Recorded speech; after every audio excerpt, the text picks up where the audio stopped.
A summer vacation trip begins, with a bus winding its way toward the mysterious Kichin Snake Valley. On board is a student chasing legends of a two-headed snake, a reward for his stellar grades.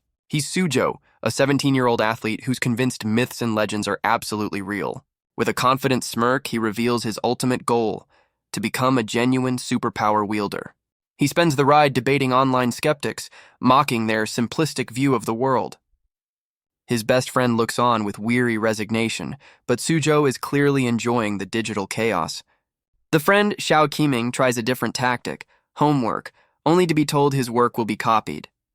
A tour guide breaks the tension, announcing their ETA and offering drinks to the passengers. Sujo playfully pesters his studious friend, making it clear who's doing the academic heavy lifting. Their overly familiar antics earn them a very confused look from the tour guide with the drinks. The tour guide sarcastically leaves the water with the boys, as Shiao Qiming seethes at his friend's cluelessness. 30 minutes later, the bus continues its journey, carrying its unsuspecting passengers. Shiao Qiming casually asks about the two-headed snake, only for Sujo to dismiss the legend entirely. He confidently declares his intention to uncover the real truth behind the valley's mysteries upon arrival. An inexplicable wave of fatigue suddenly washes over the passengers, with most succumbing to sleep. Sujo is snapped to attention by a strange noise, his senses detecting an unsettling green aura. His gaze falls upon his water bottle, and a dreadful realization begins to dawn on him. A look of pure shock spreads across his face as he connects the dots. He fights desperately against an overwhelming urge to sleep, his body beginning to fail him. The seemingly ill man walks the aisle, revealing the passengers are offerings captured by drugging their water. The villainous leader, Aang, orders his accomplice to change course, their sinister plan nearing completion. But first, he has some unfinished business to attend to on the bus. His subordinate begins a strange ritual, forming hand signs and chanting an incantation. A terrifying spectral snake erupts from his hands, lunging towards an unsuspecting victim. He unleashes a technique called snake absorption, channeling the eerie green energy. The mystical energy violently extracts a life force from one of the sleeping passengers. With a sadistic grin, the accomplice declares the unfortunate tourist is now a meal for his leader. The process leaves the victim drained, as Aang confirms one soul is sufficient for the moment. His accomplice showers him with praise, envisioning Aang's rise to power within their organization. Suddenly, a hand clamps down on Aang's shoulder, interrupting the villain's moment of triumph. Aang is violently thrown back, his surprise turning to a scream as he's confronted by a very awake Sujo. Sujo grips the villain with furious intensity, questioning if this pathetic display is what passes for a leader. The self-proclaimed leader chokes and sputters as Sujo mocks his incompetence. Enraged, Aang summons a ball of crackling green energy, amazed by its raw power. He unleashes a secret technique, a powerful wave of energy that blasts Sujo backward. Sujo is sent flying, caught off guard by the genuine display of supernatural force. He lands gracefully, a look of pure exhilaration spreading across his face. In that moment, Sujo's lifelong belief is confirmed. Superpowers truly exist in this world. Meanwhile, at a hidden cave entrance, armed men impatiently wait for the arrival of their offerings. Two guards chat casually, revealing a grand ritual is about to begin once the last victims are delivered. The guard leader impatiently snaps at his subordinate, telling him to be quiet. As the armed group descends into the cavern, one member questions their leader's foul mood. A hushed conversation reveals the real reason for the tension. They lost 2 members acquiring the offerings. The masked guard reacts with shocked disdain, mocking the incompetence of the fallen rookies. His friend panics, desperately trying to silence him before their organization's reputation is tarnished. A mysterious voice from the shadows challenges their arrogant dismissal of the rookies. The talkative guard laughs nervously, quickly trying to retract his bold statements. His feigned confidence shatters into pure terror as he realizes who was listening. A shadowy figure trailing red energy suddenly grabs the masked guard from behind. The shocked guard is violently dragged backward into the darkness by the unseen assailant. The shadowy figure explodes into action, incapacitating the shocked guard with blinding speed. His companion screams in terror, blindly unloading his rifle at the approaching threat. Effortlessly dodging the bullets, the mysterious man calmly comments on the guard's accent. A predatory grin spreads across his face as he offers to teach the terrified man a lesson. He moves like a phantom, weaving through the gunfire to close the distance in an instant. His cold, one-word insult shatters the guard's remaining composure. A devastating blow lands with incredible force, silencing the guard's defiance. The man is sent flying backward, his body contorted from the overwhelming impact. Lying defeated on the cavern floor, the guard weakly asks about his attacker's identity. The assailant lifts him by the collar, met with a desperate plea to understand his purpose. The mysterious man grins, revealing he understands the guard's desperation perfectly. He then comically reveals his simple, yet bizarre objective: to steal the guard's uniform. Moments later, the guards are left disarmed and disrobed, their pride completely shattered. Now disguised, the infiltrator catches his breath and prepares for the next phase of his mission. He observes two other guards complaining about their menial task of sorting ammunition for the ritual. One guard remains optimistic, hoping their hard work will earn them a reward from the organization's leaders. His companion scoffs, convinced the rushed nature of the ritual means they'll be completely overlooked. The conversation reveals details of their cult, the Liandao prayers, which worships a divine viper for power. This final offering is apparently crucial, meant to usher in a new era for the worldwide organization. From the shadows, the disguised man processes this new information, shocked by the cult's scale and ambition. The guards note the unusually large number of offerings, speculating on their leader's grand ambitions for the ritual. Their ultimate goal is revealed: to communicate with a divine viper and claim its legendary blood of immortality. This blood is their key to world domination, timed to coincide with a global spiritual resurgence. The infiltrator is stunned, connecting the cult's 10-year timeline to the beginning of his own supernatural abilities. He learns the blood also grants transcendent strength, shattering human limits and creating godlike beings.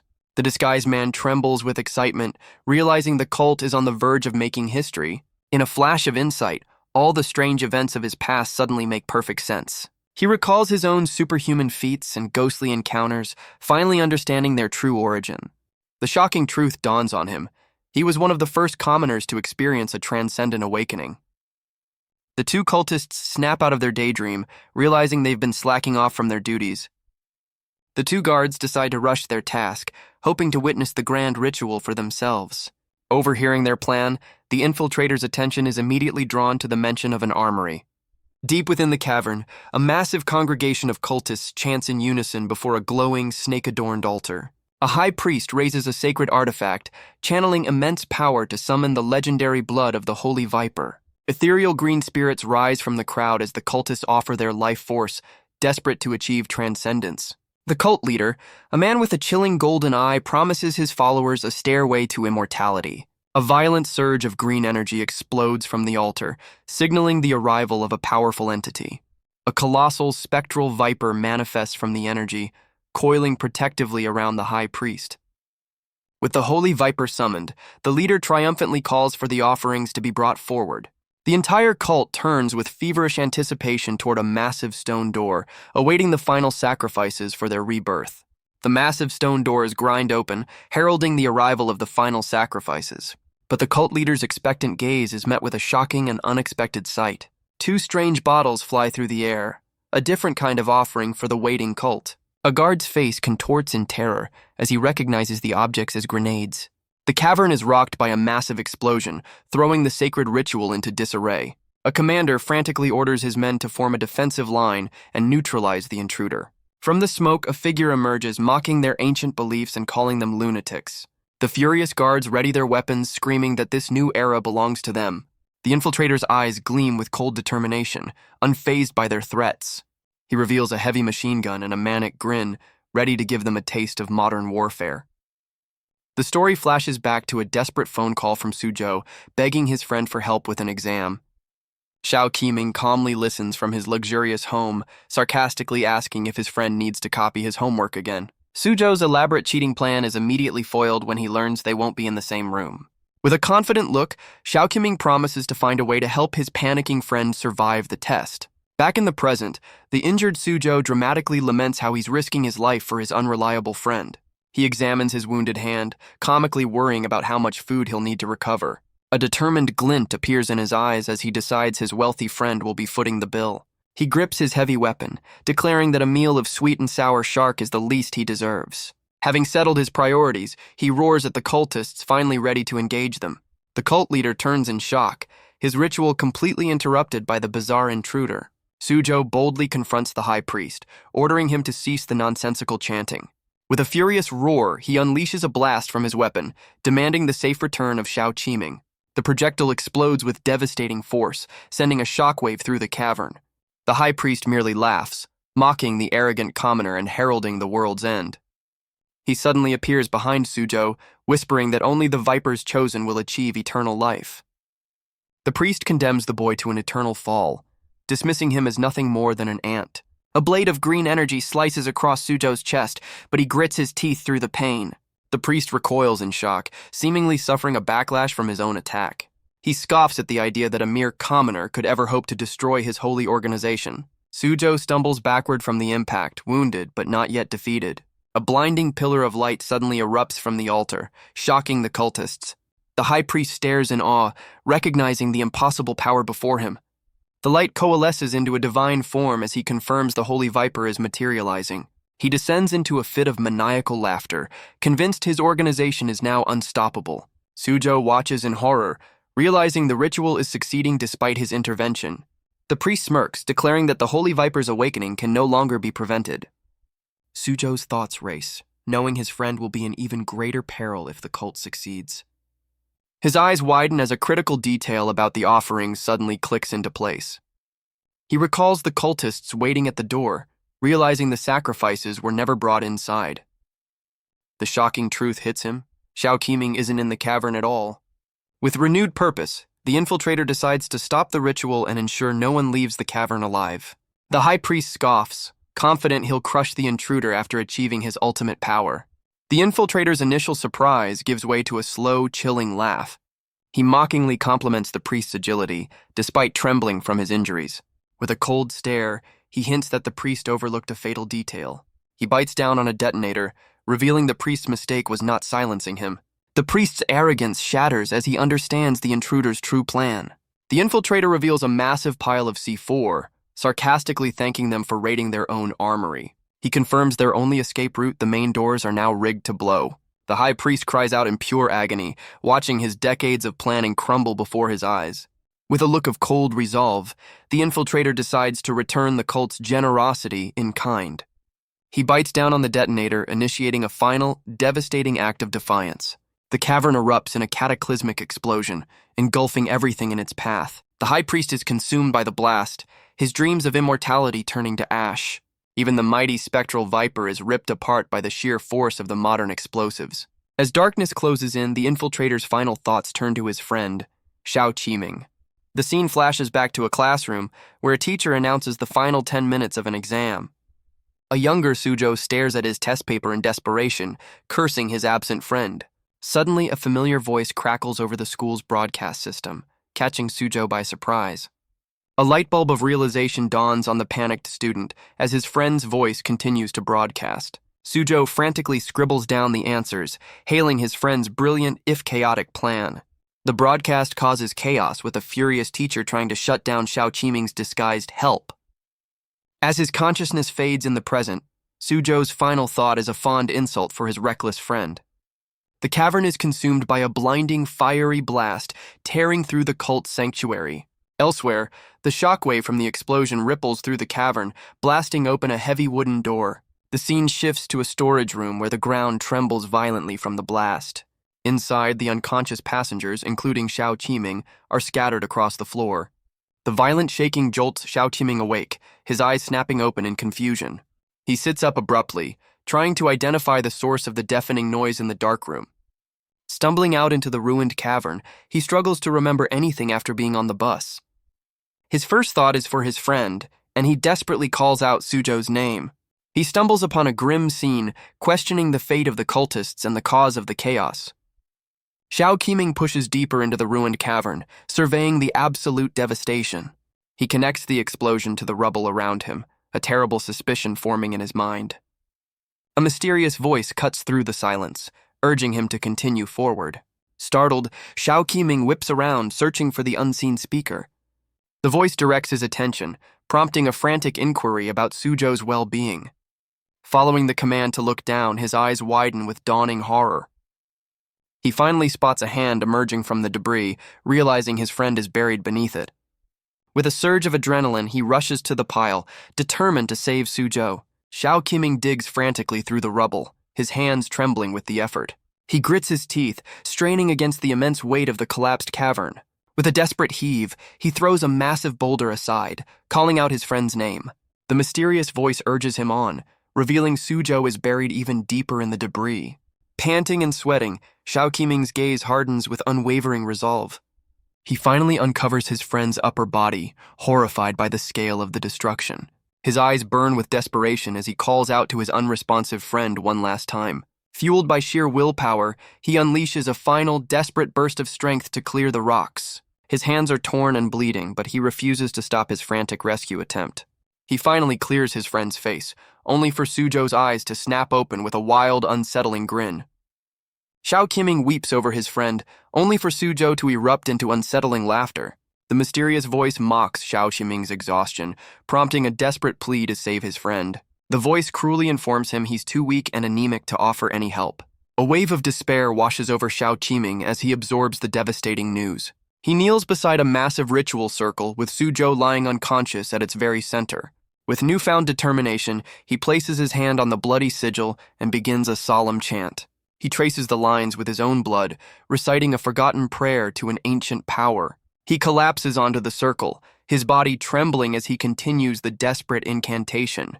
With his final ounce of strength, he completes the ritual greeting to a celestial being. Crimson energy erupts around him as he offers himself to the circle, begging for the power to save his friend. The ritual circle flares to life, with Suzhou's unconscious body at its epicenter. A violent geyser of crimson energy explodes from his body, tearing through the cavern. Suzhou's consciousness awakens in a state of utter confusion, questioning what's happening. He stares in disbelief at his perfectly healed hands, which were mangled just moments ago. He sadly concludes that he must be dead, and this strange, ethereal realm is his afterlife. A dreadful thought crosses his mind as he wonders if he's been sent to the underworld instead. He calls out into the void, searching for any sign of life, even a mythological gatekeeper. Suddenly, a mysterious silhouetted figure materializes before him, catching him completely off guard. His eyes widen in alarm as he gets a closer look at the imposing presence. A colossal divine beast looms over him, its ancient voice confirming his identity.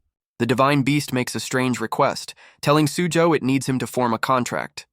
It clarifies the deal. The beast gets to live in his body, and in return, Suzhou will receive unimaginable power. The entity offers him a chance to be reborn with transcendent strength, dwarfing him with its sheer presence. Suzhou's initial shock quickly hardens into a look of pure, unadulterated annoyance. He comically berates the ancient being, accusing it of spouting nonsense straight out of an anime. Cutting the beast off, he impatiently asks if there's a fee he needs to pay to get this reincarnation over with. After his outburst, Suzhou falls silent for a moment, considering the bizarre proposition. A sly grin spreads across his face as he decides to take the offer, seeing no other way out of his predicament. A small, confused, snake-like creature appears, questioning what exactly he's agreeing to. Ignoring the small creature, Suzhou floats in the void and formally accepts the beast's terms. Back in the real world, Suzhou's body convulses violently as the immense power floods his system. A strange, golden sigil burns brightly in his eye, marking the completion of the divine contract. He lands with incredible speed and agility, reborn from the rubble of the cavern. A wicked grin spreads across his face as he feels the exhilarating rush of his new abilities. Sometime later, a news report begins to play from a television in a modern apartment building. Inside Suzhou's home, the broadcast details the official story. The kidnapped tourists have been rescued. The news anchor explains the cultists were conveniently wiped out by internal conflicts. A reporter on the scene confirms the authorities arrived to handle the aftermath of the incident. The rescued passengers, including a disguised Xiao Qiming, were safely returned home under official care. On the phone, a concerned Suzhou asks his friend about the condition of his hand. Xiao Qiming appears on the phone screen, bandaged but reassuring his friend that he's recovering. Suzhou thanks him for the thrilling adventure, while his friend expresses deep skepticism about the whole snake spirit contract. Despite the rescue, Suzhou admits he hasn't seen the spirit since and questions the stability of his newly awakened powers. He mentions grabbing some strange artifacts from the cult's cavern and plans to bring them over for inspection. After agreeing to meet, Suzhou heads off to take a quick shower before leaving his apartment. Unbeknownst to him, his friend has left a phone behind, secretly recording their entire conversation. As the water runs, Sujo reflects on the recent battle and the strange new mark on his arm. He marvels at his body's ability to heal instantly, feeling no lingering pain from his previous injuries. A wild thought crosses his mind. Perhaps the snake spirit has granted him a form of immortality. To test this dangerous hypothesis, he picks up a razor, ready to see if his body can truly defy injury. With grim determination, he tests his new body's limits against a sharp blade. His eyes widen in a mixture of pain and manic excitement as he awaits the result. To his astonishment, the injury glows with a golden light and vanishes in an instant. Staring at his reflection, he realizes he's not only immortal but also physically perfected. A distorted grin spreads across his face as he comes to a single, glorious conclusion. He's invincible. He erupts into a celebratory fantasy, imagining himself as a new breed of superhero for the modern era. Suddenly, a mysterious voice echoes in his mind, pleased that he's enjoying the first stage of his transformation. Snapped back to reality, Sujo frantically searches the bathroom for the source of the voice. A sharp pain lances through his skull as he realizes the voice is coming from inside his own head. The terrifying truth dawns on him. The snake spirit is now a permanent resident in his mind. A small, cartoonish snake creature appears on his shoulder, greeting him casually. The spirit explains that his new power is just the first stage of awakening, leaving him far from invincible. It reveals its own power is sealed, getting annoyed when Sujo seems unimpressed by its current, less than intimidating form. Sujo loses his patience, screaming at the tiny spirit to leave him alone while he's in the shower. 20 minutes later, he tries to identify the spirit, listing off names of legendary mythological serpents. His imagination runs wild as he questions the true, monstrous nature of the entity he's bonded with. The spirit, now sporting a tiny suit, claims to be known by many names across history, an entity beyond simple definition. Now calling itself Gara, the spirit advises him to focus on his own potential, which could one day surpass even its own. Sujo complains about the awkwardness of having a snake on his neck, only to learn Gara is invisible to ordinary people. Gara reveals that the cultists also use the term awakened, just as a mysterious man in the crowd eyes Sujo with suspicion. Gara explains that Sujo's ghost-seeing ability gives him a massive head start in the awakening process. The spirit details the stages of spiritual evolution, confirming Sujo has just begun his journey to becoming awakened. A concerned Sujo suddenly wonders if this complex awakening process can actually fail. Gara reveals that true awakening requires costly rituals involving immense amounts of precious metals. Sujo comically panics over the cost, offering the spirit a milk tea instead of a diamond-fueled ritual. The tiny spirit playfully threatens to drink his blood as an alternative form of payment. Sujo causes a scene, horrified by the request, as Gara reminds him their contract is literally blood-bound. Their argument is interrupted by an impatient couple who cut the line and tell them to get lost. As the girl confronts the rude man, Sujo calmly steps forward to intervene. With a stern look, Sujo firmly tells the line cutter to get to the back of the queue.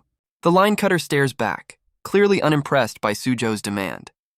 He takes a long drag from his cigarette, contemplating his next move with arrogance. Leaning in with a menacing grin, the man flatly refuses to go to the back of the line. Sujo's smirk widens, deciding a practical demonstration is better than a verbal argument. He closes his eyes, focusing his newfound energy for the first time in public. His eyes snap open, glowing with a predatory golden light as his power activates. The world transforms into a thermal image, revealing the man's body heat in vivid color. He understands he now possesses a snake's thermal vision, with Gara confirming there's more to come. The man laughs, deciding to teach the handsome kid a lesson by starting with his face. In a shocking move, Sujo snatches the cigarette and extinguishes it on his own cheek without flinching. Gara explains that his new skin is now as tough as sapphire, making him impervious to harm.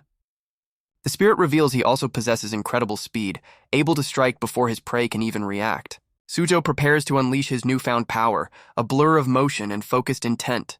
Gara clarifies the ultimate purpose of this ability: to neutralize an opponent with a single decisive blow. In a flash, the line cutter is sent sprawling across the pavement, his arrogance instantly shattered. Gara confirms that Sujo has now reached the next stage of his evolution, known as soul opening. Nearly an hour later, Sujo arrives at a luxurious modern home, confirming it's his friend's house. Famished from his journey, he presses the intercom, wondering if there's any food inside.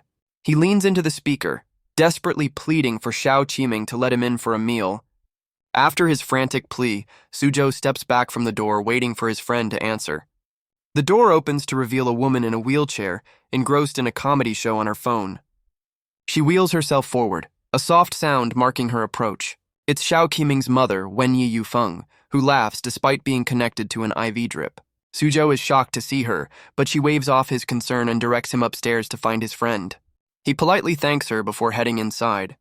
Guerra, however, seems stunned by their location. The spirit realizes they've just walked into the home of the powerful Xiao family. As Suzhou heads upstairs, a news report about a local murder case plays unnoticed on a nearby screen.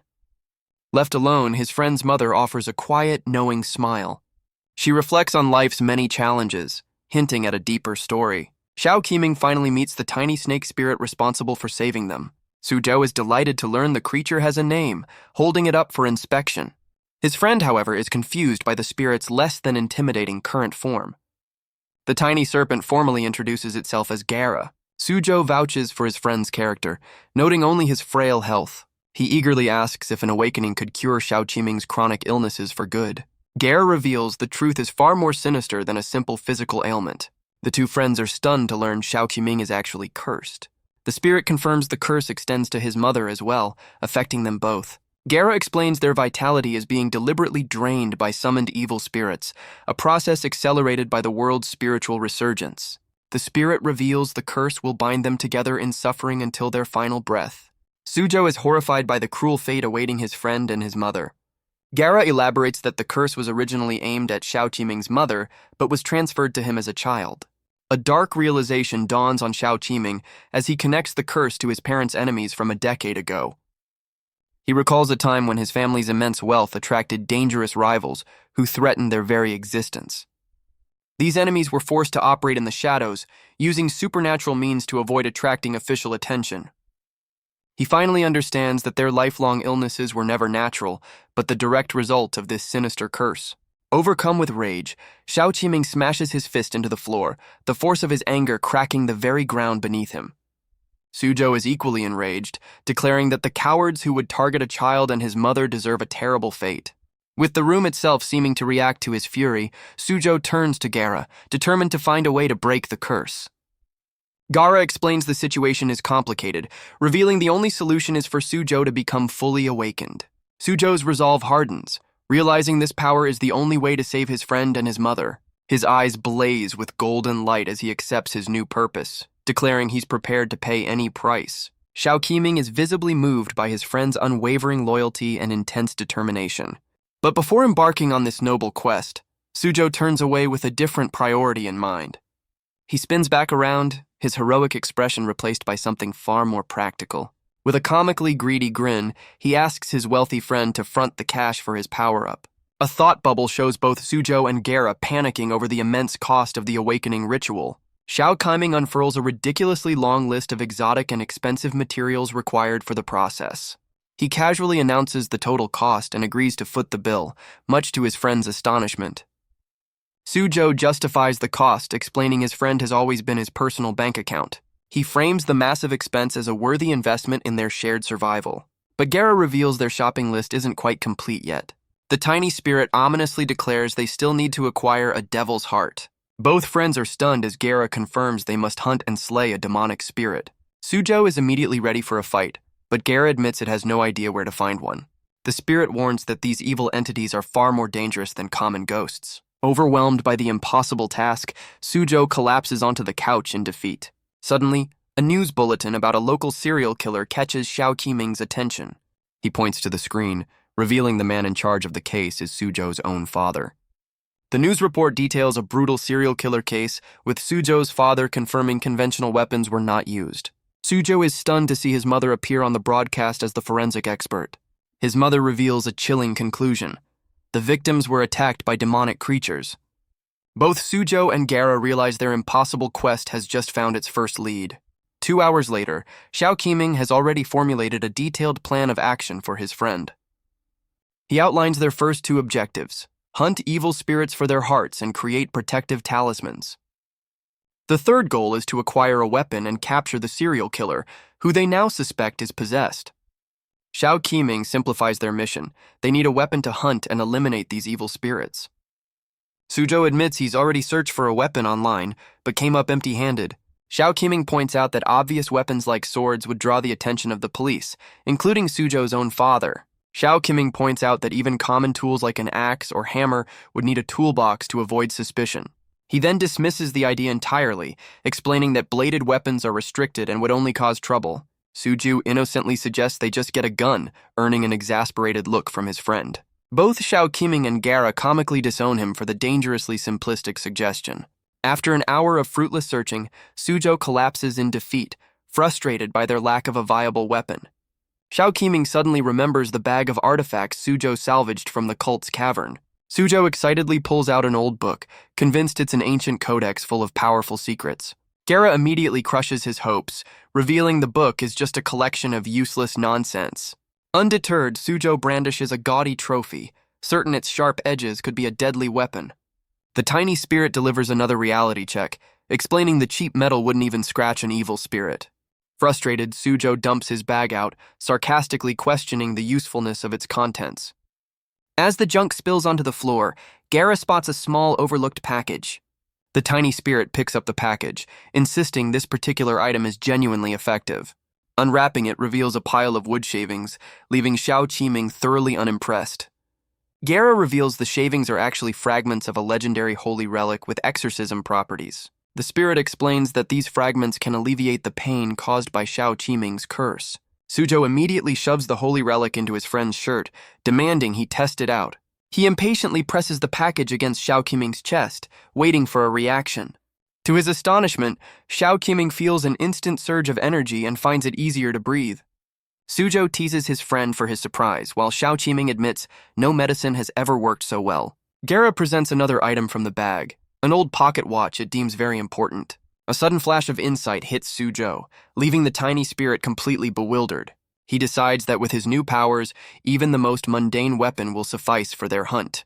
With his weapon chosen, Suzhou abruptly ends their planning session, his hunger taking priority.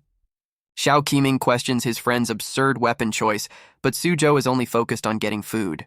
Before leaving, Suzhou decides to pack the holy relic for his friend's protection. He carefully places the wrapped package of wood shavings into his backpack. The seemingly ordinary package emits a powerful, divine glow from within the bag. He dashes down the hallway, comically blaming his intense hunger on the tiny spirit. His frantic escape is cut short as he suddenly stops, sensing something is amiss. He peeks into a room, finding a girl completely absorbed in a high-stakes video game. Both Suzhou and Xiao Qiming observe her familiar, intense gaming session with weary acceptance. The girl is revealed to be Xiao Qiming's younger sister, Xiao Shuangyue, fiercely determined to climb the ranks. Suzhou leaps out with a sudden shout, startling the focused gamer and sending her flying from her chair. Recovering from the shock, she glares at him, angrily warning him against any more of his usual tricks. She begs her brother to intervene as Suzhou boasts about his gaming prowess, but Xiao Qiming suggests they eat instead. Suzhou tries to offer advice, but only irritates her more by getting the game character's name completely wrong. He casually dismisses her correction, equating the character's appearance with its name. From the sidelines, the tiny spirit Gara suddenly interrupts with a serious and unexpected correction. Gara reveals the game character is actually based on a real cosmic entity, a world-devouring messenger from another dimension. Gara clarifies the in-game character is merely a projection of this cosmic horror. The siblings stare in disbelief as the spirit describes the true, terrifying form of the entity. Meanwhile, at the Hongcheng Public Security Bureau, a briefing on the serial killer case concludes. Suzhou's father, Captain Sube Luo, furiously declares his intention to bring the culprits to justice. He dismisses his team, ordering a relentless citywide investigation to restore public trust. A subordinate informs the captain that a visitor has arrived with crucial information about the case. Captain Su grows suspicious, questioning the visitor's motives for seeking a private meeting. Despite his reservations, he decides to meet with the mysterious informant to uncover their agenda. Outside, 2 officers inform the occupants of a luxury car that the captain is on his way.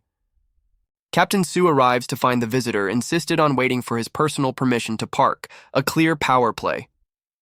Captain Su looks on with a puzzled expression, trying to understand the situation. A man in a suit introduces himself and his entourage from the mysterious Genyi Academy. The captain recalls the academy's reputation as a prestigious school of Taoist arts, sensing this is a serious matter. He feigns humility, questioning why such an important group would seek out a simple police captain. The visitor flatters him, acknowledging his skill and the immense pressure of the current murder case. Captain Su gets straight to the point, asking if their visit is directly related to the serial killer. The man clarifies their intention is not to take over, but to lend a helping hand. He claims their leader, Professor Zhang, was moved by the case and has offered his full support. The captain remains wary, questioning the Academy's sudden interest in assisting his police team. The visitor's tone shifts, subtly questioning how much a police captain could truly know about supernatural powers.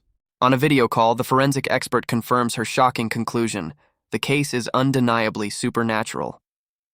Captain Su processes this grim reality, his reflection showing a subordinate questioning if a supernatural being is responsible. The man from the academy interrupts, offering to shed some light on the captain's unspoken questions. He reveals the academy is famous for more than just its teachings, his hand crackling with otherworldly energy. The visitor boasts that they have mastered the secret methods of nature itself. A powerful figure named Professor Zhang appears, declaring his intent to help hunt the monsters unleashed upon the world. He vows to completely destroy the demonic threats, protecting both the city and his academy's honor. The professor explains that conventional police work is useless against such foes, and a new approach is needed. With a determined look, he clarifies that helping the police is a matter of self-interest for the academy. He then formally requests Captain Su to escort him to the crime scene, leaving the captain stunned by the display of power. Suzhou strolls through a park, pondering the concept of parallel worlds. Gaara explains the interconnected nature of these worlds, revealing Suzhou as part of a larger multiverse. Suzhou wonders about the appearance of these other worlds, eager to explore. Gaara advises caution, warning against accidentally triggering an alien invasion. Suzhou's curiosity intensifies as he recalls a previous otherworldly experience. A vision of countless glowing doors overwhelms Suzhou.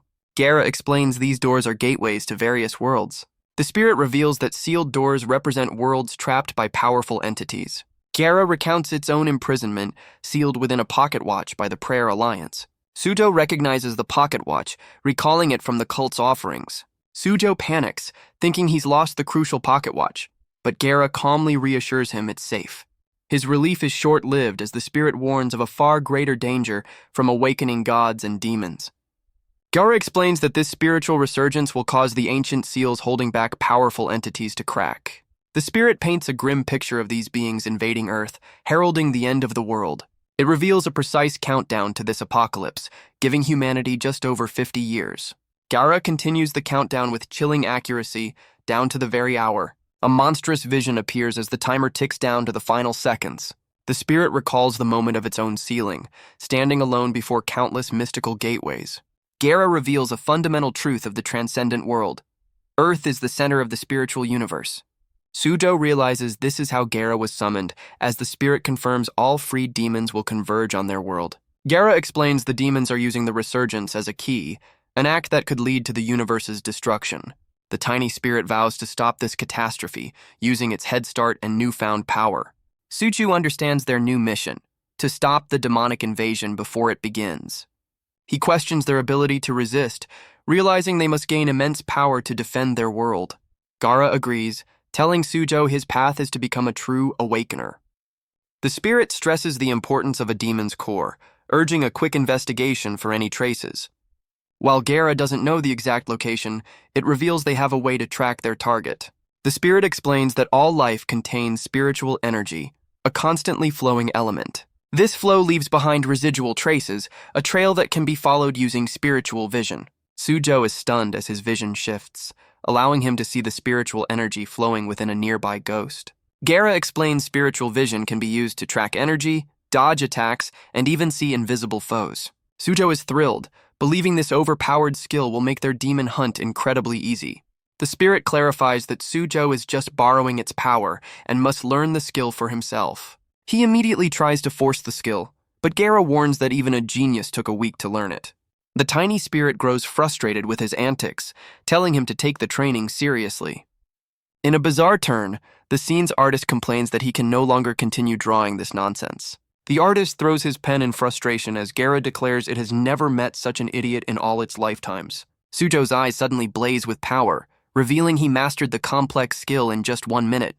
The tiny spirit is left completely speechless, its mind reeling from the impossible feat. Surrounded by a golden aura, Sujo smirks as Gara confirms he really did learn the ability in a single minute. Gara stares in disbelief, questioning the true extent of Sujo's hidden potential. Sujo looks around, his newly awakened vision picking up on something unusual. The tiny spirit suddenly notices a stream of spiritual energy leaking from his backpack. He quickly grabs the bag, suspecting they might have missed a crucial item. Unwrapping the package reveals the sawdust is now glowing with a mysterious blue light. Sujo questions if even sawdust can contain spiritual energy, but Gara recognizes its true nature. The spirit reveals the glowing shavings are an ingredient to grow the legendary Fruit of Knowledge. Sujo is left completely bewildered by this strange and unexpected revelation. He looks around the empty park, wondering aloud what this mysterious fruit could possibly be. Just then, a sleek black car pulls up to the curb, its arrival cutting through the quiet night. Inside the car, a subordinate reports the survey team's findings to Professor Jang. He reveals their secret arts traced the spiritual energy at the crime scene to a wood attribute. The professor finds it strange that a wood user could be responsible for such a violent act. His subordinate adjusts his glasses, preparing to reveal an even more alarming discovery. He explains that supernatural incidents are now occurring with alarming frequency across the globe. All of these strange events, he notes, can be traced back to a single date, July 23rd. The professor listens intently, a sudden realization dawning on him. His mind flashes to Sujo in the park, connecting the boy to that specific date. He concludes that the world has officially entered an era of spiritual resurgence, starting with that day's ritual. The scene then shifts, focusing on the exterior of Sujo's apartment building at night. Sujo stares at the glowing dust, sarcastically questioning if this is the legendary fruit of immortality. Gara clarifies the powder is from the Tree of Knowledge's branches, not the fruit itself. He turns away, seriously contemplating the implications of this mysterious powder. Sujo considers drinking it like medicine, earning a swift rebuke from the tiny spirit for his foolishness. Gara explains they must plant the dust with an apple tree and holy water to grow a lesser version of the fruit. The spirit boasts that consuming this fruit will grant the eater unparalleled intelligence and perception. Sujo remains completely unimpressed by the grand sales pitch. He points out the suspicious similarity to a certain biblical story, much to Gara's annoyance. Ignoring the spirit's protests, he grabs a pen and eagerly asks for the list of ingredients. He meticulously writes down the instructions, ready to begin their new side quest. Gara explains the simple process for creating holy water, prompting Sujo to ask about the key ingredient. The spirit reveals the anticlimactic truth. The purest water is just plain boiled water. A kettle whistles as Sujo stares blankly, completely underwhelmed by the mystical recipe. He lifts the steaming kettle, his expression dripping with sarcasm over this so-called holy ingredient. Sucho erupts in anger, accusing Gara of lazy storytelling and deliberately trolling him. The tiny spirit nervously points out that the all-important mantra is still a required step. As Sujo demands to know the mantra, his phone suddenly buzzes, interrupting their ritual. He wonders who could be calling at this hour and picks up the phone to answer. A delivery service on the other end asks if they've reached a user with a very peculiar online name. Sujo cringes, forced to admit that the embarrassing handle indeed belongs to him. The delivery service confirms his curiously named Tiger Thrashing Staff has arrived for pickup. He questions the inconvenient timing, clearly annoyed by the late-night errand. Despite the storm outside, he reluctantly agrees to head down and retrieve his package. He steps out into the pouring rain, splashing through puddles on his way to the lobby. Sujo sprints through the downpour, rushing to the package retrieval area. He arrives at the lobby, panting and out of breath from his frantic dash through the storm. Soaked and annoyed, he complains about the terrible weather and his own forgetfulness. He enters the lobby only to find it unnervingly dark, wondering if there's a power outage. Gara senses danger in the air, warning Sujo that something is definitely wrong. Unfazed, he reaches for his phone, planning to use its screen to light up the pitch-black room. He switches on his phone's flashlight, cutting a bright beam through the oppressive darkness. The light reveals a vast, empty lobby, making his lone figure seem small and vulnerable. His gaze falls upon a discarded package in the corner, a sense of unease growing within him. Suddenly, a figure lunges from the shadows, its foot landing heavily on the stained floor. A brilliant flash of lightning illuminates the attacker, and Sujo's eyes widen in alarm. A glowing green entity barrels towards him, its spectral form a blur of aggressive motion. Outside, the storm rages as another bolt of lightning cracks across the sky above the building. Soaked by the rain, Sujo stares in disbelief at the monstrous creature before him. The skeletal spirit lets out a silent, menacing roar, preparing for another assault. Gaara identifies their foe as a starving, evil spirit, strengthened by the life force of its recent victim. The spectral creature lunges with a guttural cry as Gaara issues a frantic warning. Sujo panics, trying to comically explain his presence to the enraged spirit. The monster's assault sends him flying backward as he cries out in terror. He desperately tries to negotiate, even offering to pay the creature off with his friend's money. Gaara urgently points out the spirit's tail, snapping Sujo's attention to the new threat. The creature's tail whips around his neck, cutting off his air supply in a crushing grip. It slams him against a hard surface with overwhelming force, its claws finding their mark. The brutal impact forces a pained cough from Sujo as he feels the effects of the blow. Pinned and struggling, he endures the relentless pressure from his monstrous attacker. The evil spirit suddenly pauses its attack, its glowing eyes widening in confusion. Instead of fearing for his life, Sujo is furious that his brand new clothes are getting ruined. His priorities are clear as he laments the high cost of his now damaged designer jacket. Fueled by fashion-related rage, he unleashes a powerful counterattack against the spectral monster. The spirit recoils in shock as Sujo erupts into a fit of triumphant, slightly unhinged laughter. But the creature's confusion is justified as Sujo's attack phases harmlessly through its body. He stumbles past the creature, realizing his physical blow had no effect on the intangible foe. Gaara gives a quick lecture, pointing out that while his punches are useless, the spirit can still hurt him.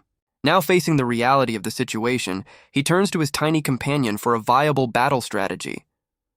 He vents his frustration over the unfair rules of engagement, complaining that even immortality is exhausting. The spirit reveals their only option: ancient spiritual weapons designed specifically to combat such otherworldly threats.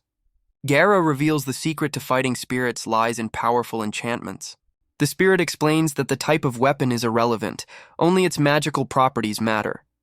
It clarifies that an enchanted item is the only way to inflict damage on an intangible foe. Sujo glares, furious that this vital information was withheld until the middle of a fight.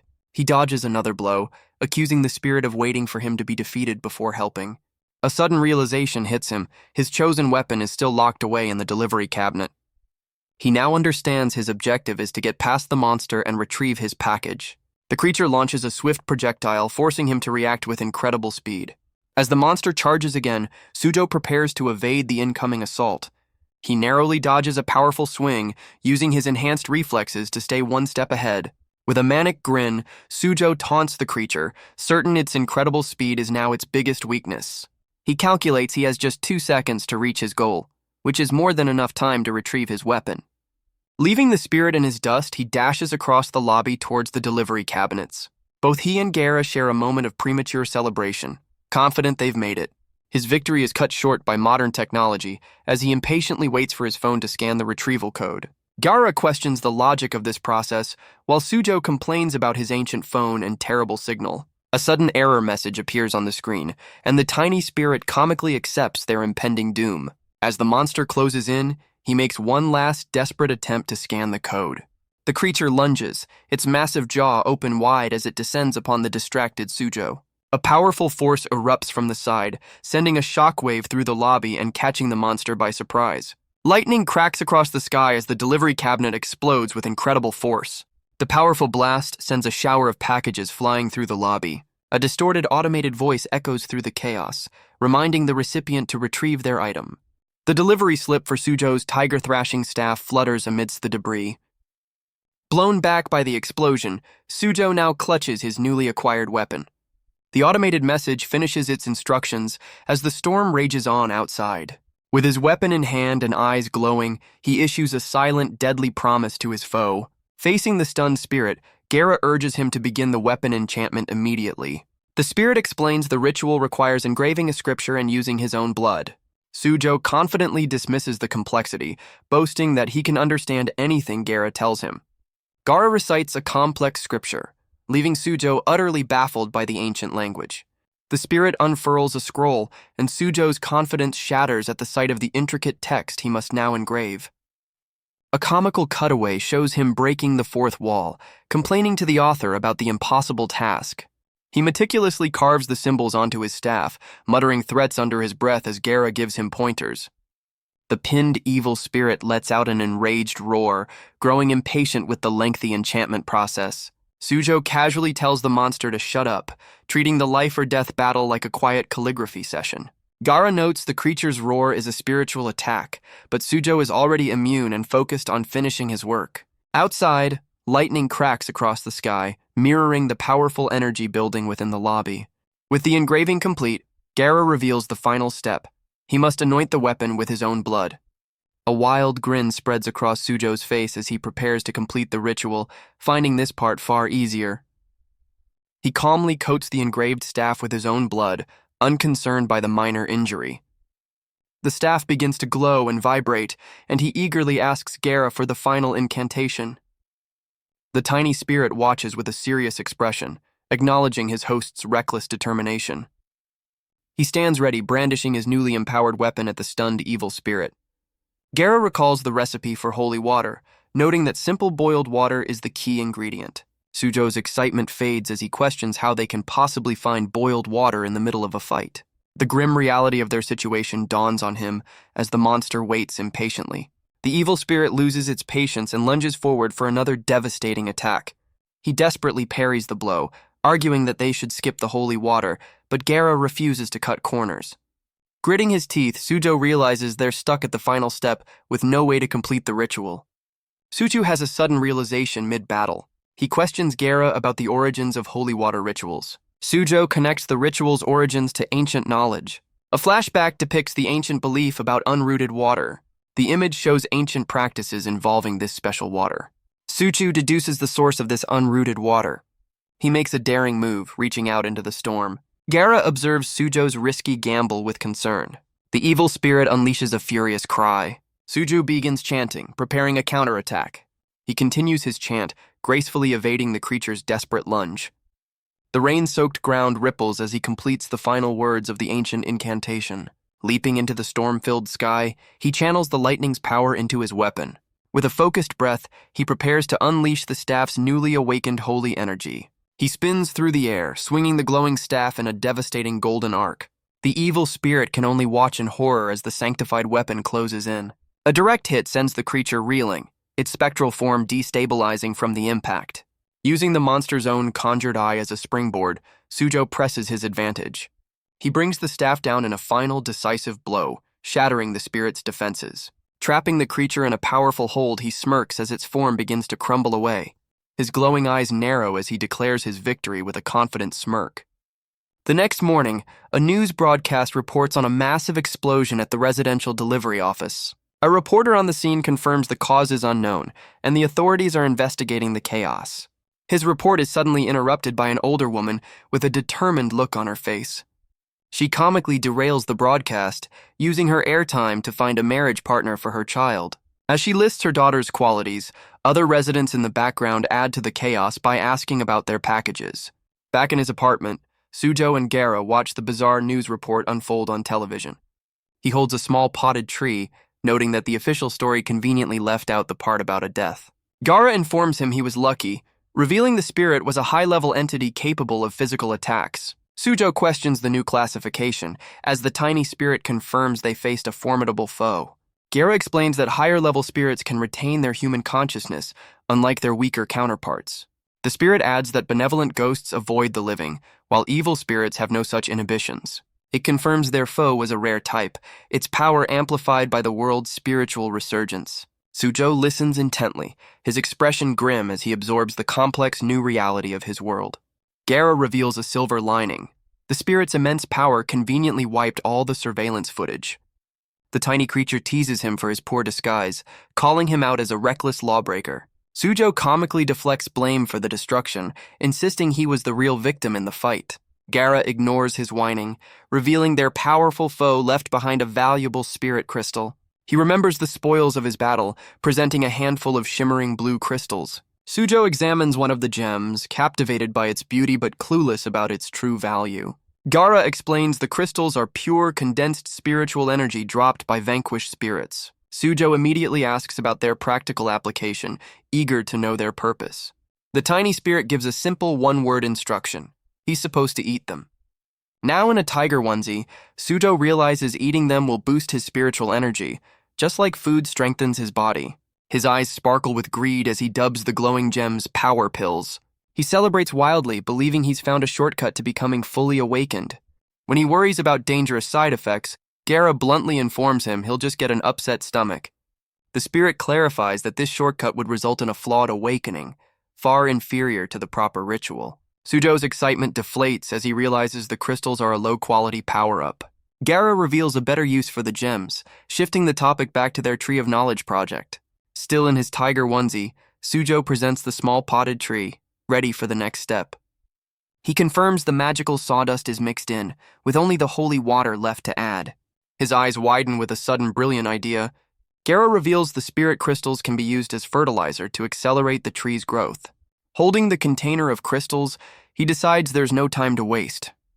With a wild grin, he dumps the entire supply of spiritual energy onto the unsuspecting plant.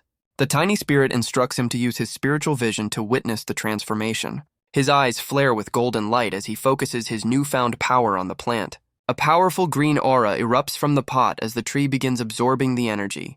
The spiritual energy surges, causing the small tree to flare with an intense, transformative light. He channels the raw spiritual energy, his eyes glowing with intense focus. The vibrant green essence swirls around his hand, ready to be unleashed. He holds the concentrated power over the small tree, ready to begin the experiment. A powerful beam of energy shoots from his hand, directly into the unsuspecting plant. As Gaara watches, a tiny leaf reflects in Sujo's eye, signaling a miraculous transformation. The scene shifts to the imposing Chigutan Central Hospital, where another mystery is unfolding. Inside the morgue, Professor Zhang's team examines the latest victims, concluding they're dealing with a different killer. Captain Su is horrified by the implication that a second demon is now terrorizing the city. The professor cautions against jumping to conclusions, pointing out the strange state of the newest victim's body. He reveals the victim's soul was attacked, a far more sinister method than the previous brutal killings. He explains the victim's soul was seemingly drained away, leaving an empty shell. The professor grimly concludes that this is undoubtedly the work of a powerful supernatural being. Captain Su is stunned, forced to confront the reality that such creatures actually exist. He quietly wishes he could share this with his son, knowing how fascinated the boy would be.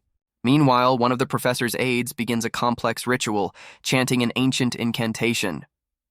He channels immense spiritual energy, crackling with a powerful blue light. The aide then unleashes a series of enchanted talismans that fly across the morgue. These glowing papers begin to circle the victims, searching for residual spiritual traces. The talismans hover over the bodies, reacting to the lingering energy of the attacker. Suddenly, the professor's eyes widen in shock, realizing the ritual has uncovered something impossible. A ghostly green essence rises from the victim's body, the last trace of a stolen soul.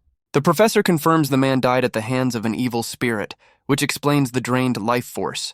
Captain Su is stunned by the revelation, but the professor assures him the immediate threat has passed. The expert's expression darkens as he reveals the true problem lies with a different victim entirely. He explains his secret arts were useless on another body, indicating an extraordinarily powerful demonic foe. Back at his apartment, Sujo calls his friend to order a special outfit for his upcoming nighttime activities. He sheepishly admits to causing the explosion, but insists he's a righteous hero, not a common criminal. Sujo cheerfully ends the call, leaving the matter of his new demon-hunting attire in his friend's capable hands. He catches the tiny spirit staring at him with a strange look, but Gaara quickly dismisses it. Suju erupts in frustration, blaming Gaara for their lack of spirit crystals to feed the still hungry Tree of Knowledge. Gaara scolds him, pointing out that growing the legendary Tree of Knowledge is no simple task. The spirit orders him to hunt for more crystals, stressing the need for combat experience against transcendent beings. Sujo confidently brandishes his staff, boasting that his new divine weapon makes him untouchable. His confidence wavers as he notices his weapon feels strangely different from the night before. Gaara reveals the enchantment on his ordinary wooden staff only lasts 5 hours, leaving Suzhou feeling like a glorified battery. The spirit issues a stern reminder that demons are on a completely different level than the evil spirit he previously defeated. Gaara warns that if he displays the same carelessness against a true demon, the consequences will be dire. The final chilling warning lands with full force: he will die. Later that night, a delivery arrives, and Suzhou is pleased to see his new gear has been brought directly to his door. He tries on his new outfit, only to realize the all-black attire makes him look more like a criminal than a hero. Gaara urges Suzhou to begin their hunt. Suzhou, now fully geared up, confidently heads out the door. With a determined glare, he announces his mission to defeat monsters. Later that night, he perches atop a park pagoda, surveying his hunting ground. His enhanced vision quickly locks onto a target, a smirk forming under his mask. 2 massive, glowing evil spirits materialize before him, confirming his luck. Gaara reminds him of a prior agreement as Suzhou confirms the plan is underway. His eyes flare with golden energy as he prepares to engage the enemy. He launches himself from the rooftop, his enchanted staff leaving a trail of light. Suzhou soars through the air, descending upon the 2 startled spirits with deadly intent. He lands with practiced ease, immediately surrounded by his 2 spectral targets. The first monster lunges with a furious roar, but Suzhou remains completely still. His glowing eyes narrow with disdain, unimpressed by the creature's aggression. With a single fluid motion, he unleashes a powerful golden arc from his staff. The spirit is instantly repelled, its form shattering into countless glowing shards. It lets out a final silent scream as its essence dissolves into the night. Suzhou turns to the remaining foe, calmly pulling down his mask. He offers a cold promise, assuring the terrified creature its end will be swift. A brilliant flash of light signals the second spirit's complete and utter destruction. He lands gracefully on the pagoda, pinning the last remnants of his foe beneath his staff. The entire battle was apparently a photo shoot, with Suzhou eager to post his heroic exploits online. Gaara is pleased with their successful hunt, confirming they've gathered enough crystals to feed the Tree of Knowledge. Suzhou examines his spoils, wondering if his newfound efficiency in battle means he's become much stronger. The spirit confirms his power has grown considerably, impressed by his rapid adaptation to supernatural combat. Gaara smugly takes credit for his progress, deeming him a worthy partner for its contract. The spirit's praise takes a dark turn as it creepily comments on the improved taste of his blood. Suzhou recoils in alarm, but his attention is drawn to a police cordon below where his father is investigating a crime scene. From his hidden vantage point, he stares in shock, trying to process the unexpected sight. He recognizes his father and the mysterious Professor Zhang, questioning their presence at the scene. Captain Su briefs the professor, revealing this is the exact location and time of the 3rd serial killer victim's death. Captain Su explains the killer's scattered locations have left the police with no solid leads. The professor points out a pattern. Every crime scene is near a river, and this one also borders a forest. From the shadows, Suzhou understands why so many spirits are drawn to this particular spot. Gaara confirms his suspicion, sensing the faint but undeniable aura of a demon. Suzhou quietly asks his tiny companion if it can identify their mysterious target. The spirit squints its eyes, frustrated that the demonic trail is too weak to follow. Gaara can only confirm one chilling detail: the demon is an old acquaintance. Meanwhile, the professor theorizes a wood attribute demon is responsible, as only specific organs were taken from the victim. He admits his own powerful tracking methods are completely useless against this elusive foe. Suzhou watches the investigation, finding the entire situation increasingly strange. Suzhou scoffs at the professor's limited analysis of the wood attribute demon. A sudden thought strikes him as he realizes the crime scene itself holds the key. He activates his spiritual vision, certain the demon must have left behind a trail of energy. His vision reveals faint red tendrils of demonic power swirling around the investigators below. With glowing eyes, he confirms he's found the remnants of the demon's energy. He questions why the professor isn't using the same technique, earning a scolding from Gaara about his rare talent. Focusing on the trail, he detects the distinct and unsettling scent of blood. He follows the crimson energy as it snakes away from the park and towards a new location. The trail leads him into a surprisingly large and clean sewer system. As the overwhelming scent of blood grows stronger, Gaara suddenly calls out his name in warning. Gaara peeks out from his jacket, sensing an anomaly in the darkness. Strange squeaking noises echo through the cavernous sewer, putting Suzhou on high alert. His eyes widen in alarm as he questions the source of the unsettling sound. A shadowy blur suddenly darts past his feet, forcing him to jump back in shock. He quickly shines his phone's flashlight on the ground, trying to identify the fast-moving object. The light reveals a large, furry creature as Suzhou braces for a confrontation. To his surprise, he finds the source is just a large rat engaged in a grim scene. A closer look reveals the rat's glowing red eyes and a bizarre parasite coiled around its neck. The parasite tightens its grip, forcing the rat's body to contort and gruesomely transform. The horrifying truth is revealed. A massive, demonic centipede has taken complete control of its host. The demonic parasite finishes its work, leaving behind its grim handiwork. Suzhou stares in utter horror, his stomach churning at the grotesque sight. He struggles to keep his composure while Gara casually tells him he'll get used to the gore. Overcoming his disgust, he realizes the overwhelming stench of blood means they're getting closer. His spiritual vision confirms his theory, revealing the tunnel is choked with residual demonic energy. Gara senses the dense entanglement of power, and Suzhou knows they've found the demon's lair. He cautiously pushes forward, his flashlight revealing an unexpected structure in the darkness. The tunnel opens into a massive cavern, with a walkway suspended over a deep, dark sinkhole. As he crosses the walkway, he notices the railing is coated in a strange, sticky substance. He examines his hand, finding it covered in a mysterious black moss that wasn't there before. He notices the cavern is covered in a strange black moss that gives off a foul odor. The unpleasant scent strikes him as strangely familiar, triggering a sense of unease. He realizes with horror that the moss encases countless bodies, and the smell is the stench of death. A closer look reveals the victims are infested with the same demonic centipedes, reanimated into grotesque puppets. With a grim expression, he tells Gara he finally understands the true nature of their foe. He confidently concludes this entire cavern is the lair of a massive centipede demon. Now that they've found their target, he declares it's time for a large-scale pest extermination.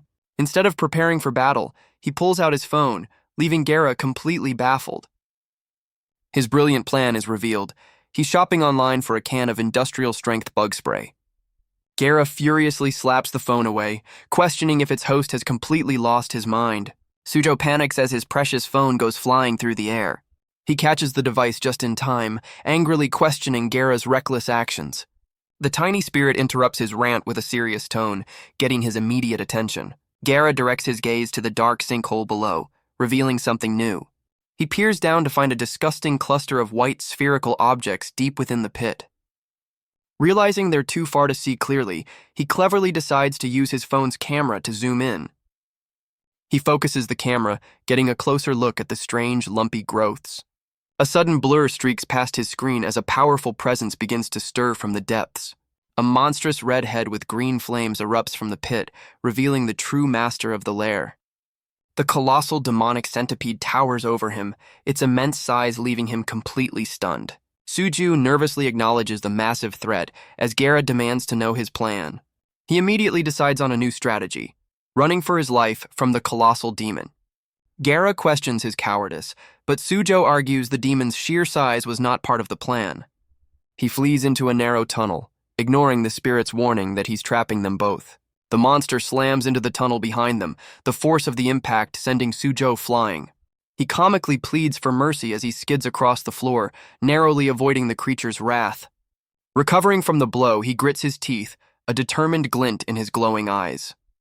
The demon's relentless pursuit ends as it crashes into a concrete wall, revealing a large reservoir. Shaking off the impact, the monstrous centipede pulls back from the wall, ready for another round.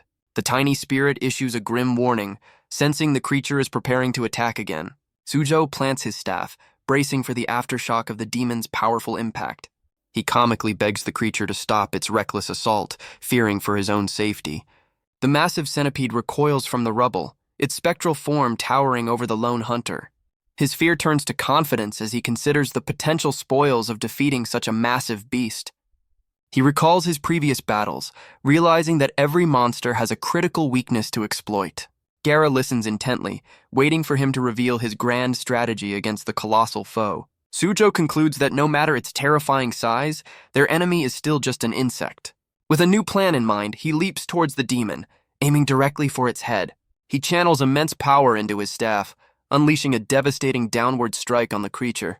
His attack lands with incredible force, creating a golden shockwave upon impact. The colossal demon recoils from the powerful blow, its head retreating into the shadows. Suzhou smirks with golden eyes, mocking the creature for its sudden cowardice. Enraged, the centipede unleashes a massive cloud of toxic green mist from its maw. He stands his ground, taunting the beast for hiding within its own poisonous cloud. With a smug grin, he dismisses the demon's tactics as the cowardly behavior of an insect. Gara's expression shifts to alarm as it senses a dangerous power building within the green fog. The tiny spirit issues a frantic warning as the mist begins to coalesce into a deadly attack. A massive beam of concentrated spiritual energy erupts from the fog, aimed directly at Suzhou. He recognizes the technique as spiritual resonance, preparing a countermeasure with a determined glare.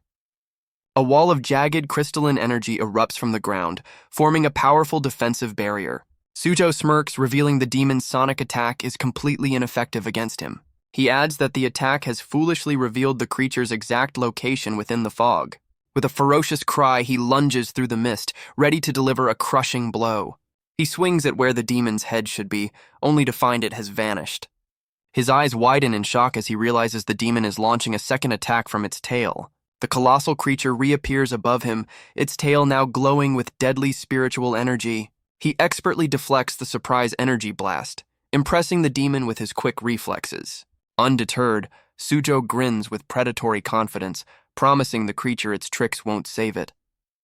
The demon seems to recoil, but it's a feint to launch an even more powerful attack from its tail. A brilliant flash of golden light erupts as Suzhou lands a direct, devastating strike on the creature's head.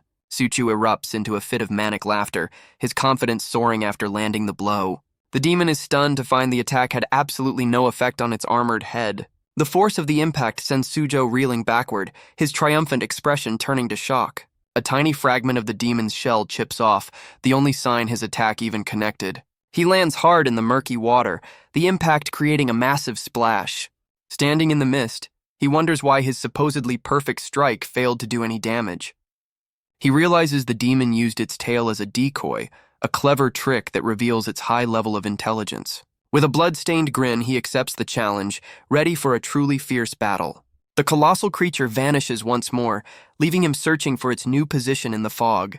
Suddenly, a vortex of green spiritual energy swirls beneath him, signaling an attack from below. With a blood-stained grin, Suzhou vows he won't fall for the same trick twice. He braces for an attack from behind, only to find nothing there. His head whips from side to side, but the colossal creature is nowhere in sight. He frantically scans the ceiling, realizing the demon has completely vanished from view. A wave of panic washes over him as he understands he's been outsmarted again. A massive red spike erupts from the ground beneath him, launching him into the air. He's sent tumbling helplessly as the demon's attack shatters the concrete floor. Using his staff to regain his footing, he realizes the demon can burrow through the ground itself. The colossal centipede emerges from below, its massive body coiling to trap him. Gara issues a frantic warning as Suzhou realizes he's about to be completely surrounded. He desperately tries to break free, but the demon's coiling body forms an unbreakable cage. His staff slams against the creature's armored hide, the impact echoing uselessly through the chamber. The massive demon trembles, but Gara realizes it's not from pain, but something else entirely. Suzhou vents his frustration, realizing the creature's head is completely impervious to his attacks. A knowing smirk spreads across Gara's face as it pieces together the demon's true nature. The tiny spirit reveals a shocking truth. The colossal centipede is not the real enemy. Gara explains this foe isn't an insect at all, but a far more bizarre spiritual plant in disguise. It recalls how Suzhou's earlier attack on the creature's back actually caused it pain by hitting hidden roots. His eyes widen as he understands the centipede is just a grotesque puppet, a living cordyceps for a hidden master. Gara confirms the true enemy is the spiritual plant itself, and it has a critical weakness. Suzhou's eyes gleam with understanding as he processes the shocking revelation. The spirit confirms the demon's weak point is the central root growing from its back. A confident, blood-stained grin spreads across his face, knowing the battle just got much easier. As the monster lets out a furious cry, Suzhou charges forward to exploit its weakness.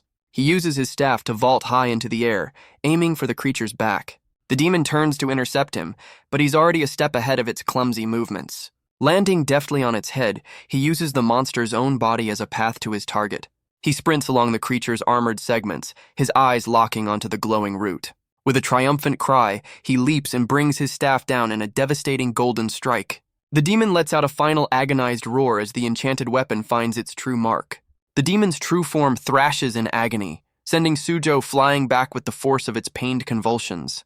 He smashes hard against the far wall, the force of the impact sending his helmet flying. Amidst the settling dust, the wounded beast steadies itself, preparing to retaliate. Wiping blood from his chin, he laughs with unhinged glee, proposing a brutal contest of endurance. With a manic grin, he charges forward, eager to see which of them can withstand the most punishment. Dashing along the creature's spine, he expertly dodges a desperate swipe from its bladed leg. He lands squarely on the monster's head, using the momentum to launch himself toward the vulnerable root. The demon's head snaps around in a panic, its glowing eyes tracking the incoming attack with dread. The creature is stunned as Suzhou lands another direct hit, the impact sending shockwaves through its body. He's thrown back by the sheer force of his own strike, the battle taking a visible toll on him. With a crazed grin, he demands the creature's immediate demise as it lets out a pained shriek. He laughs through the pain, confirming his relentless assault on its weak point is brutally effective. The true plant demon thrashes wildly in the mist, unable to withstand the repeated, targeted blows. Its grotesque centipede puppet convulses, mirroring the agony of its hidden master. Covered in the grime of battle, Suzhou's shadowed face reveals a terrifyingly determined grin. He mocks the creature's power, questioning if this is all a so-called demon can muster. Gara watches in stunned silence, taken aback by its host's sheer ferocity. As the spirit calls out a warning, the demon gathers its remaining strength for one last, desperate charge. The colossal centipede puppet lunges forward, aiming to crush him with its immense body. Miles away, the powerful shockwave of their battle startles Captain Su and the professor during their investigation. Captain Su urgently orders his team to investigate the source of the powerful tremor. The professor, however, remains silent, his expression grimly understanding. He reveals the disturbance was no mere explosion, but a clash of immense spiritual energies. To contain the fallout, the expert prepares to unleash one of his forbidden arts. He summons a flurry of enchanted talismans, weaving a complex hexagram in the air. A massive sphere of crackling blue lightning erupts, showcasing his thunderous power. This powerful technique seals the toxic, demonic mist that has seeped up from below. With the immediate threat contained, he orders an immediate evacuation of all nearby residents. Back in the empty sewer reservoir, the remnants of the demon's toxic cloud linger. Water continues to pour into the chamber, the silence broken only by the steady flow. The colossal demon opens its maw, intending to swallow its opponent whole. Its massive body writhes in agony, letting out a silent, pained shriek. Suzhou responds to the terrifying threat with a blood-stained, unhinged grin. The creature recoils, stunned by its prey's complete lack of fear. Its form trembles uncontrollably as the damage from the repeated strikes takes its toll. Suzhou coughs, bracing himself against the shockwaves of the beast's death throes. With glowing eyes, he mocks the demon's audacity for even thinking it could consume him. He unleashes a flurry of relentless strikes, overwhelming the creature's defenses. Landing squarely on its head, he issues a final, brutal promise to the cornered beast. His face contorts into a manic smile as he declares the real fight has only just begun. He plants his staff firmly, bracing against the demon's final, desperate struggle. The colossal puppet lets out a final, guttural cry as its master's life force fades. He praises the demon's clever tactics, admitting its resilience has given him a new perspective. His respect, however, doesn't change the outcome as his glowing eye promises a swift end. With a final decisive push, he drives the staff deeper into the demon's core. The centipede puppet rears back, letting out a final silent scream of pure agony. He yanks his hand back from the disintegrating mass, covered in the remnants of his victory. He grins maniacally, absorbing the residual demonic energy to rapidly heal his wounds. Looming over the fallen beast, he prepares to claim his prize from its vanquished form. The true spiritual plant writhes in its death throes, its immense body finally succumbing to the damage. He stands over the fallen beast, his glowing eyes and blood-stained grin promising a brutal end. With a dismissive wave, he signals the demon's time is officially up. He unleashes a final devastating arc of golden energy to finish the job. Bringing his staff down with incredible force, he prepares to obliterate the creature's core. His glowing eyes narrow as he delivers the final decisive command for its demise. The resulting shockwave tears through the cavern, a testament to his overwhelming power. His intense gaze reflects the utter annihilation of his formidable opponent. In the aftermath, he stands silently atop the vanquished demon's husk, the undisputed victor. Gara questions his courage, but his wild, battle-crazed expression shows he feels anything but fear. Instead, he erupts into a fit of manic laughter, reveling in the thrill of his hard-won victory. His manic laughter echoes through the chamber as he revels in the thrill of the fight. With a blood-stained grin, he embraces a simple truth: even monsters die when they are killed. He surveys the fallen demon, seeing not a corpse but a treasure trove of potential spoils. A brilliant idea strikes him: the creature's impenetrable hide would make for invincible armor. His grand plan immediately fails, as he discovers the shell is too heavy to move and utterly worthless. His excitement turns to bitter disappointment as he realizes his prize is just a pile of useless junk. He kicks the shell in frustration, but Gara reveals the real treasure is hidden within the beast. The tiny spirit directs his attention to the demon's massive razor-sharp mandibles. Gara explains these can be forged into a powerful new tip for his weapon using a secret technique. His greed is instantly reignited, his eyes sparkling at the thought of his awesome new upgrade. With a mighty heave, he rips the massive mandibles from the demon's corpse. His victory is soured as a foul green liquid erupts from the wound, and he leaps back to avoid the splash. Gara quickly clarifies that the disgusting fluid is actually precious spiritual blood that shouldn't be wasted. His perspective instantly shifts as he stares at the pooling liquid, now seeing it as a valuable resource. He frantically pulls out collection bags, annoyed that so much of the valuable liquid has already been lost. Fully embracing his greed, he scrambles over the corpse, determined to harvest every last drop of his treasure. Gara points out another prize, a strange glowing sack, and Sujo's first instinct is to question if it's edible. His curiosity quickly turns to revulsion as a closer look reveals the sack's truly grotesque appearance. Gara explains the grotesque sack contains a potent elixir that can enhance his regeneration and life force. His disgust vanishes instantly, replaced by pure greed as he joyfully leaps to claim his ultimate prize. Gara notes the elixir is half empty, a consequence of their prolonged battle. The spirit warns him that quick, decisive battles yield the greatest rewards against demons. After 10 minutes of searching, he triumphantly unearths a massive blood-red crystal from the corpse. His glowing eyes widen as he realizes he's holding the demon's core, the source of its power. A strange, dark energy begins to seep from the crystal, swirling with a life of its own. The core's malevolent aura intensifies, whispering a tempting promise directly into his mind. He watches, captivated, as the dark energy forms a vortex around the powerful artifact. The demon's lingering consciousness offers him unfathomable power if he dares to consume it. Gara watches with a sly grin, curious to see how its host will handle the temptation. Standing over his vanquished foe, Sujo's form shimmers with newfound energy as he contemplates his next move. His victory is interrupted by a strange sound, and he glances around in confusion. He quickly dismisses the noise, more interested in gathering his hard-earned spoils. With his bag of loot secured, he cheerfully declares the job finished and prepares to head home. Gara, however, watches with a knowing smirk, amused by its host's naive optimism. Before leaving, Sujo decides to check the demon's nest, hoping to find even more valuable treasures. An hour later, a heavily armed team in futuristic armor cautiously descends into the same sewer system. One of the soldiers urgently calls for their captain, having discovered something alarming. The team proceeds with caution, splitting up to secure the tunnel entrance as they venture deeper. The captain suddenly signals for the entire squad to halt their advance. A report confirms no life signs ahead but detects a massive concentration of energy beneath the walkway. The captain issues a hand signal, splitting his forces to investigate the area.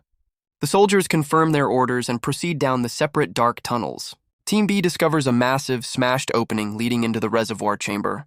The lead soldier freezes in his tracks, his eyes wide with utter disbelief at the sight before him. The entire squad is rendered speechless by the colossal, lifeless husk of the centipede demon. From above, the sheer scale of the vanquished beast dwarfs the heavily armed team. One of the soldiers breaks into a cold sweat, overwhelmed by the terrifying scene.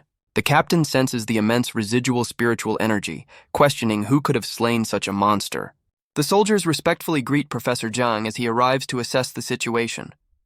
Using a mystical device, the professor determines the powerful demon was defeated more than an hour ago. The professor notes the dead demon's spiritual pressure is so strong, it's affecting his elite guards. A soldier reports the overwhelming energy is forcing their bodies to relax against their will. The expert concludes that only an incredibly powerful being could have defeated such a foe so quickly. The captain receives an incoming report from another team with a grim expression. A soldier reveals they found a pile of the demon's victims, along with mysterious human footprints. The professor's eyes widen in shock at the implication of a human's involvement. The soldier adds that while a nest of eggs was found, the valuable spiritual crystals were looted from the scene. Pondering the strange evidence, the professor questions why the killer would ignore the valuable eggs. He reasons that such a powerful individual could easily raise a centipede army, yet chose not to. Understanding the gravity of the situation, the professor declares this matter must be escalated to the Holy Council. The professor grimly concludes that a powerful, previously unknown transcender is now active in the city. Meanwhile, that very transcender is on a rooftop, spitting out a glowing green egg he just tried to eat. Back in his kitchen, Sujo retches on the floor, having a violent reaction to the raw demon egg. He angrily confronts Gara, who clarifies it never said to eat them raw before he could finish his sentence. The tiny spirit smirks, explaining that even the best ingredients need proper preparation. Gara suddenly dons a tiny chef's hat, leaving Sujo utterly bewildered by the wardrobe change. The spirit-turned chef begins its lesson, instructing him to soak the eggs in a special spiritual fluid. Next, he must use a talisman to purify the eggs, a process that locks in their potent energy. Gara adds a crucial tip. The used spiritual fluid can be recycled to feed their tree of knowledge. The final step in this bizarre recipe is to boil the eggs and the fluid together over a high flame. Gara instructs Suchu to simmer the concoction for 30 minutes. With a flourish, Gara presents the finished spiritual centipede egg soup. Sujo eyes the dubious-looking green orbs floating in the broth. Despite his reservations, he decides to give the strange soup a try. His eyes widen in surprise as he takes his first sip. A surge of energy courses through him, revitalizing his body. The potent energy swirls within him, healing his wounds. He stares at the ladle, contemplating the surprisingly effective soup. He eagerly requests another serving of the strange but powerful dish. Gara offers the rest to Sujo, hinting at a future need for more of his blood. 10 minutes later, a fully satisfied Sujo leans back, deciding to save the remaining eggs for his family. With a toothpick in his mouth, he turns his attention to the leftover spiritual fluid and his hungry sapling. He pours the glowing green liquid onto the small tree, which immediately begins to radiate with power. The plant suddenly emits a powerful psychic cry for more food, startling Sujo with its intensity. He comically questions the plant's insatiable hunger, confused as to why it's still not satisfied. Gara scolds his impatience, reminding him he still has 4 bags of potent spiritual blood to use. Sujo pulls out a bag filled with the demon's dark red blood, ready to feed the tree again. He carefully pours the valuable liquid onto the sapling, hoping to finally sate its appetite. The tree's psychic cries shift from hunger to satisfaction as it eagerly absorbs the new nutrients. Despite feeding it all the blood, Sujo realizes the tree still hasn't borne fruit and will need even more energy. He eagerly grabs the last bags of spiritual fluid, determined to see the legendary fruit with his own eyes. Sujo carefully rations the rare liquid, saving 1 bag for a future meal while feeding the other to the sapling. A powerful surge of energy erupts from the plant as it absorbs the potent wood attribute fluid. His efforts pay off as the tree instantly grows, revealing the budding form of the legendary fruit of knowledge. An hour passes, and the silence is broken by the persistent beeping of an incoming call. He answers the phone, confidently informing his friend that he's secured the demon core and will uphold his promise. The battle's exhaustion finally catches up to him, and he passes out mid-conversation, leaving Gara unimpressed. The tiny spirit takes matters into its own hands, ending the call for its unconscious host with a sigh. He dreams peacefully of his upcoming awakening ceremony, completely unaware of the world around him. Gara watches over him, acknowledging its host's exhaustion and deciding he has earned a moment of rest. Even in his sleep, Sujo dreams of his future duties, from exorcisms to weapon crafting. He knows his current exhaustion is just a temporary setback on his new path. The following day, he arrives at a lavish villa owned by his friend Xiao Qiming. Inside the empty building, Qiming greets him with a dramatic pose, holding a large green tarp. Sujo complains about the dusty location, having hoped for a comfortable place to rest. His friend explains this was the only logical meeting spot, as all their purchased materials were sent here. Qiming unveils the delivery, revealing a mountain of gold that leaves Suzhou utterly speechless. Overcome with greed, his priorities shift from couches to riches, earning him a sharp tug on the ear from his friend. In return for his friend's help, Suzhou presents a carefully prepared gift in a covered bowl. Qiming accepts the mysterious offering, his expression turning to cautious curiosity. Qiming recoils in horror at the contents of the uncovered bowl. Suzhou enthusiastically explains the benefits of his spiritual centipede egg soup. He boasts about the soup's enhanced recipe, adding rare ingredients for extra potency. Suzhou urges his friend to try the dish, confident in its deliciousness and power. Qiming's first taste of the soup sends him into a dramatic, exaggerated reaction. The intense experience seems to transport Qiming to another realm of existence. Qiming marvels at the soup's incredible flavor, overwhelmed by the culinary experience. Suzhou watches his friend's bizarre reaction, questioning the situation's reality. Gaara reminds Suzhou of their original purpose for being at the villa. Suzhou calls for his friend's assistance, interrupting his ecstatic food-induced trance. Qiming instructs Suzhou to draw a large circle on the floor. He continues the ritual instructions, detailing specific runes to engrave within the circle. Qiming guides Suzhou through the next step, involving sacred words and scattered gems. Suzhou focuses intently, a blue flame flickering near his face as he performs the ritual. Following the instructions, he pours mercury onto the burning spell formation. The mercury interacts with the ritual, creating a ripple effect. The ritual opens a shimmering portal, a gateway to another realm. Qiming places jade beads at the portal's corners, completing another step. Gaara places a clear quartz crystal behind the portal, symbolizing spirituality. Qiming adds a sapphire to the front of the portal, signifying protection. Qiming instructs him to place the demon's core on his forehead, a symbol of personal strength. The final step requires a blood sacrifice to complete the powerful ritual. A colossal pillar of golden energy erupts from Suzhou, shaking the very foundation of the villa. The resulting shockwave blasts across the landscape, sending debris and insects flying. Even the local wildlife is startled by the immense power unleashed by the ritual. Qiming stares in disbelief, completely unprepared for the sheer scale of the energy release. He reaches out as the blinding light and smoke begin to clear, revealing a figure within. Suzhou emerges transformed, his body covered in glowing red runes and his eyes blazing with power. Gaara smugly informs him that the ritual has successfully granted him 3 unique new talents. The first talent manifests as the strength of the dragon serpent, an immense power capable of felling demons in a single blow. The second talent is revealed as celestial human circulation, granting him a massive boost to his spiritual power recovery.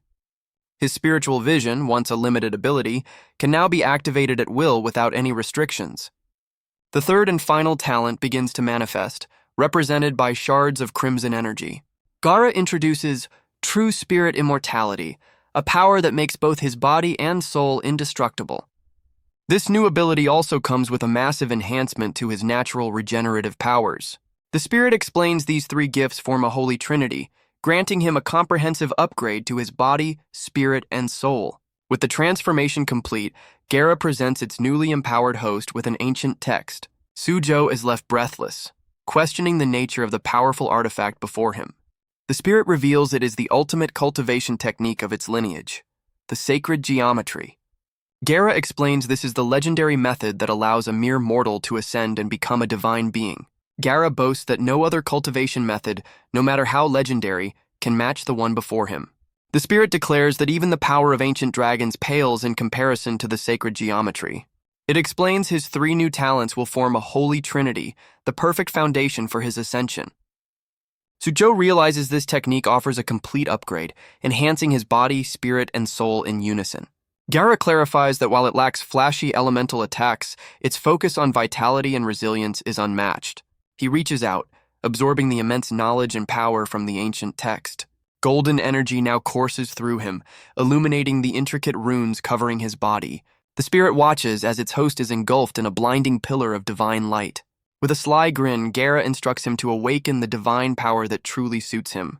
Surrounded by flames, Suzhou understands he must now choose the power born from his deepest desire. Suzhou ponders the extraordinary, supernatural, and rumored. He desires to connect with the unusual, possess extraordinary abilities, and make extraordinary choices. This is what he has sought for the past 10 years of his life. He sees these abilities as tools to achieve his desires. Suzhou questions what he truly desires. A contemplative expression crosses his face as he searches for an answer. Images flash through his mind, depicting both victims and perpetrators. More images flash, showing conflicts and struggles. He wants to protect the innocent, whether for their sake or his own. Sujo rejects fairness, judgment, and adjudication. He realizes he doesn't fight for kindness or justice, but for the simple satisfaction of crushing evil. With a chilling glare, he embraces his new purpose, to exterminate every last trace of evil from the world. The raw power of his conviction erupts, sending his friend flying backward from the sheer force. Qiming stares in utter disbelief, calling out his friend's name as the energy spirals out of control. A blinding explosion of golden light consumes the room, signaling the birth of a new power. The energy concentrates into a brilliant, overwhelming beam. From below, Qiming and Gara can only watch as the cataclysmic blast expands above them. Qiming is stunned by a sudden, unsettling vision that appears before him. He looks up to see Sujo floating serenely amidst the swirling vortex of divine energy. With a terrifying grin and crackling blue aura, Sujo declares his new world order where evil is forbidden. At that very moment, the immense energy from the ritual is felt all the way at Hong City's main hospital. Professor Zhang, while examining a massive skeleton, is suddenly jolted by the powerful disturbance. The professor recognizes the strange sensation, his expression turning grim as his assistant looks on. His eyes widen in utter shock, realizing the true magnitude of this new spiritual presence. He understands that even the local wildlife is in a state of panic from the energy release. He realizes every creature in the area is instinctually trying to escape the city limits. The professor concludes a colossal new presence has claimed the city, inspiring instinctual fear and respect in all living things. The sky fills with fleeing birds, cementing his belief that a truly extraordinary power now resides in the city. Back at the mansion, the smoke finally begins to settle, revealing the aftermath of the ritual. Qiming looks up in utter shock as Sujo lands before him, the ritual's aftermath swirling around them. Sujo questions his new power, wondering if his righteous goal of slaying evil makes him a villain. Gara retorts that his brand of vigilantism is a crime, and he's destined to be punished for it. The spirit declares his chaotic power and subjective morality firmly place him in the role of a villain. Sujo is stunned by the accusation, forced to confront the dark nature of his new abilities. A sudden realization begins to dawn on him as he reflects on his actions. He recalls his past, acknowledging he has always been the one to pass judgment on evil. Flashes of his brutal methods confirm his desire to make evil itself feel terror. With a manic grin, he fully embraces his new identity as a natural-born villain. Qiming marvels at the incredible divine power, declaring Sujo a truly worthy contract holder. Gara explains to the bewildered friend how the three new talents form a perfect, immortal trinity. Gara reveals the Demon Lord of Devouring technique is far simpler than the others. This power allows him to harvest an evil soul from any powerful foe he defeats. He can then devour the soul for a power boost, or forge it into new weapons and skills. Gara uses the centipede demon as an example, explaining how its soul could have been harvested. Consuming the soul directly grants an inherent boost, but it can also be converted into powerful enchantments. The spirit clarifies, however, that only the souls of the most powerful demons can be forged into legendary weapons. Eager to test his new power, Sujo summons a volatile sphere of raw energy. The sphere of energy becomes unstable, crackling violently in his grasp. It erupts in a massive explosion, blasting his friend across the room. When the smoke clears, Sujo is left with a comical afro as his concerned friend checks on him. Despite the chaotic explosion, Sujo gives a strained thumbs up, insisting he's perfectly fine. He brushes off the incident as a minor loss of control due to hunger, much to his friend's dubious relief. Surrounded by a healing aura, he marvels at how his new celestial human circulation talent is already repairing his body. Qiming interrupts his self-assessment, pointing out that Sujo's eyes have permanently changed color. A close-up on his glowing blue eye reveals his spiritual vision is now a constant, solidified ability. His friend suggests getting contact lenses to blend in, then proposes they celebrate with a meal. Qiming offers to buy him a feast, but Sujo's mind is clearly on something else entirely. The generous offer leaves Qiming completely bewildered by his friend's lack of enthusiasm. With a determined glare, Sujo declares their first order of business is to break the curse on Qiming and his aunt. The scene shifts to Qiming's lavish residence, where his ailing aunt is being cared for, unaware of the plan. Qiming's ailing aunt dismisses her caregiver's concern, claiming she has little appetite. She sighs wearily while watching a video on her phone, seemingly distracted from her own troubles. With a look of resignation, she questions what's left to be cautious about in her frail condition. Chiming watches with a heavy heart as his aunt is wheeled away, unable to hide his concern. His expression is filled with worry as he and Sujo observe the scene from a doorway. Sujo steps forward with grim determination, telling his friend to stand back as he prepares the ritual. Chiming's gaze is filled with hope and trust, counting on Sujo to save his mother. Instead of a serious spell, Sujo comically shouts a famous curse from a movie, producing a tiny wisp of energy. He strikes another dramatic pose, yelling a different pop culture reference while his friend watches, unimpressed. Sujo continues his bizarre performance, pointing and shouting as Chiming looks on with deadpan silence. He channels his true power, a crackling blue energy gathering in his fist. The curse manifests as a colossal specter of death before shattering into nothingness. Chiming's aunt stares in wide-eyed terror as the malevolent entity is destroyed before her. Suju nonchalantly jogs upstairs, leaving a bewildered Chiming to deal with the aftermath. Her family rushes to her side, discovering the curse has been completely lifted. A sudden surge of vitality courses through the aunt as her stomach growls with newfound hunger. With a look of pure elation, she realizes her long-lost appetite has finally returned. Chiming watches from the doorway, completely stunned by his mother's miraculous recovery. The revitalized woman immediately begins ordering a feast, her list of demands leaving everyone speechless. From the second floor, Sujo impatiently calls for his friend, ready to move on to their next task. Chiming peeks from the doorway, his expression a mixture of shock and utter disbelief. He spots Sujo down the hall and rushes to thank him for the miraculous recovery. Before Chiming can finish his grateful speech, Sujo turns with a serious look on his face. He urgently gestures for his friend to be quiet, a bead of sweat rolling down his cheek. A confused Chiming joins him, wondering what could be more important than his mother's health. Sujo points to a young woman, completely engrossed in a video game and ignoring their presence. On her screen is a shockingly familiar monster, the colossal wood attribute centipede. The game footage shows a fierce battle against the very same demon they just fought. Chiming's face pales as Sujo confirms his terrifying suspicion with a single knowing point. Gara reveals the game is a mapping from another world, hinting at a connection between dimensions. Sujo recoils in shock, completely bewildered by Gara's abrupt and complex explanation. The spirit details the concept of information interference, where realities from other worlds bleed into their own. It reveals that creators like game designers can subconsciously channel this information, causing real demons to manifest. Gara concludes the demon's appearance proves both a powerful otherworldly influence and the game's immense popularity. Sujo questions whether the game caused the demon or if the demon inspired the game, with Gara suggesting a bit of both. The spirit theorizes a feedback loop where the game's popularity draws more demonic energy into their world. Having processed the mind-bending revelation, Sujo turns his focus back to the gamer with a new plan. He startles the young woman, leaning in to ask for the name of the mysterious game. With a mischievous grin, he playfully annoys her, insisting he wants to join her game. He attempts to bribe her with the promise of in-game protection if she lets him play. The girl's brother suddenly appears, fiercely defending her and threatening to deliver a virtual beatdown.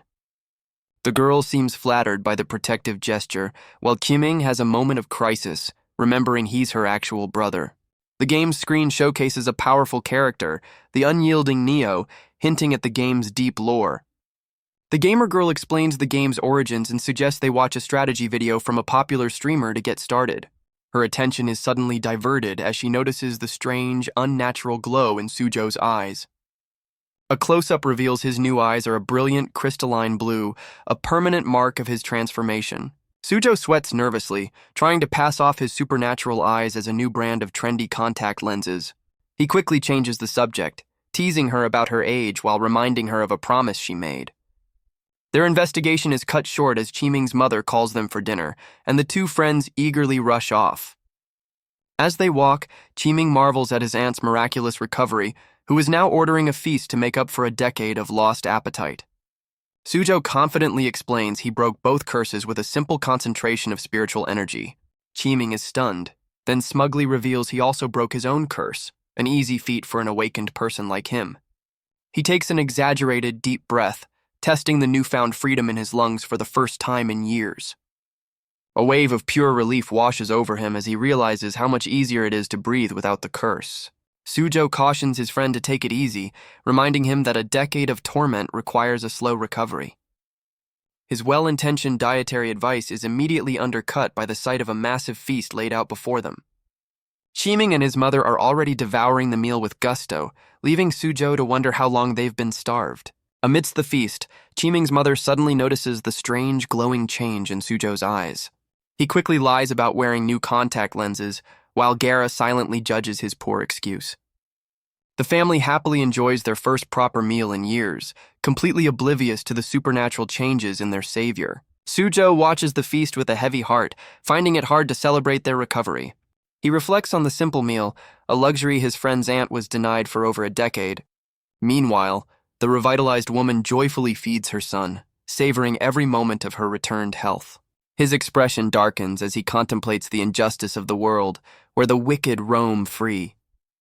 Gripping his utensils, he makes a silent, deadly promise to hunt down the one responsible.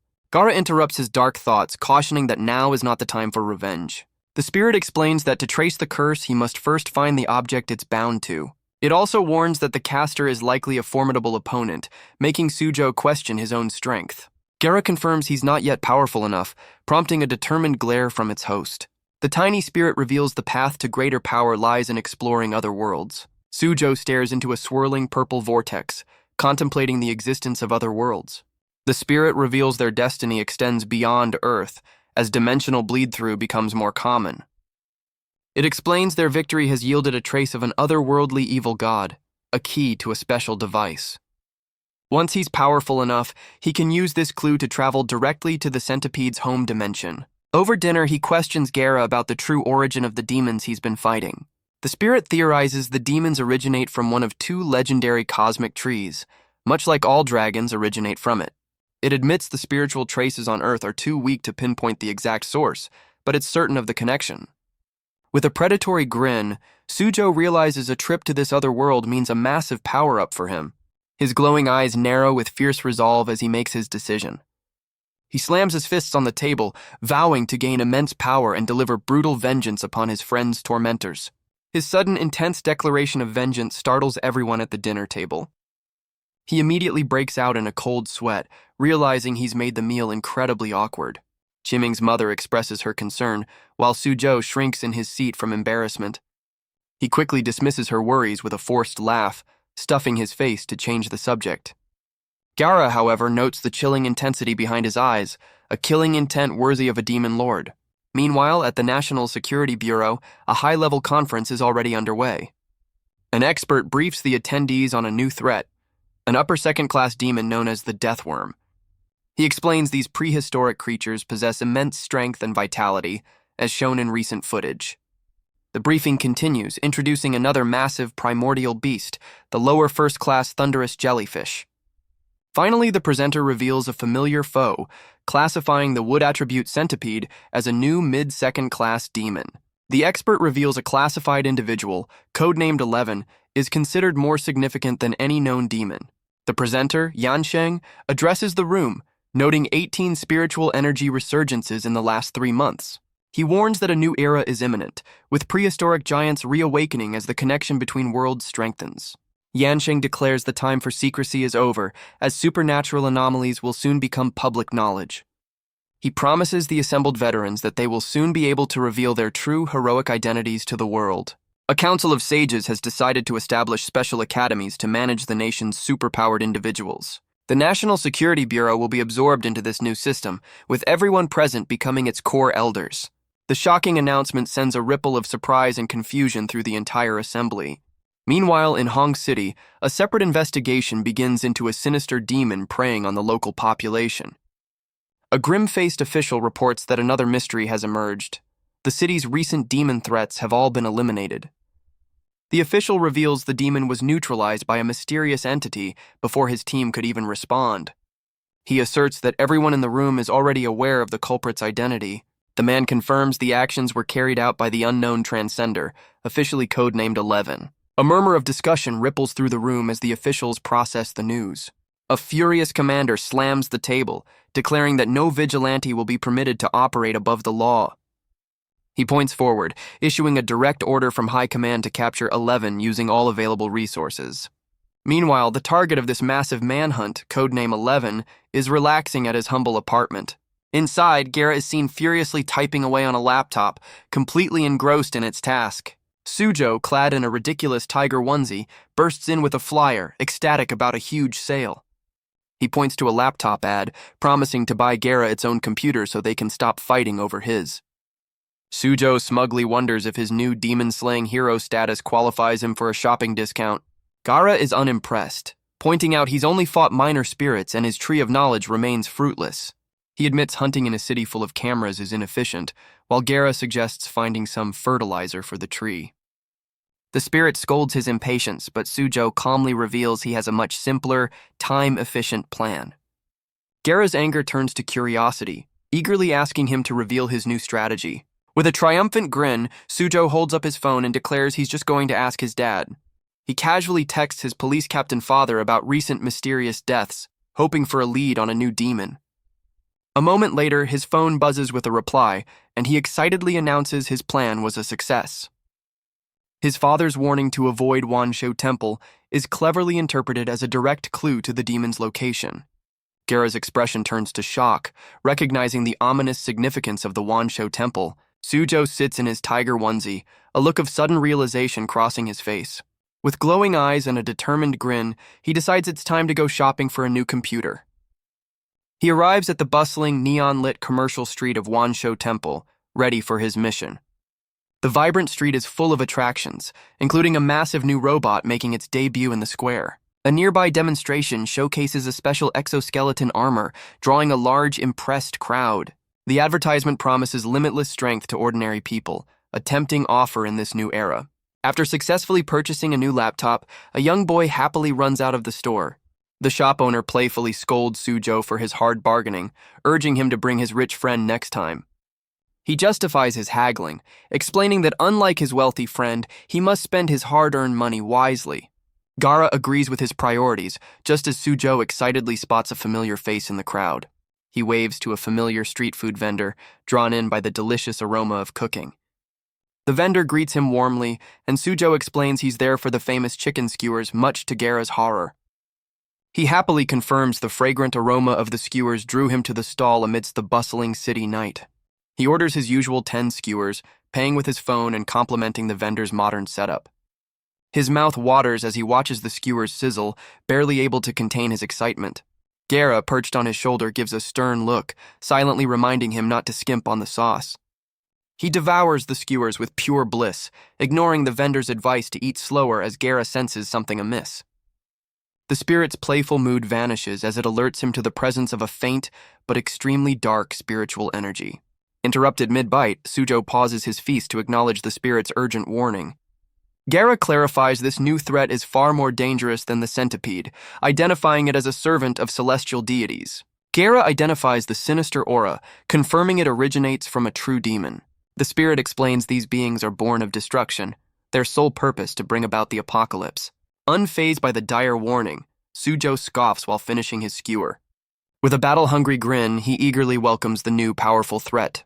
Gara clarifies this demon has no physical form, instead possessing corrupted souls to hunt its prey.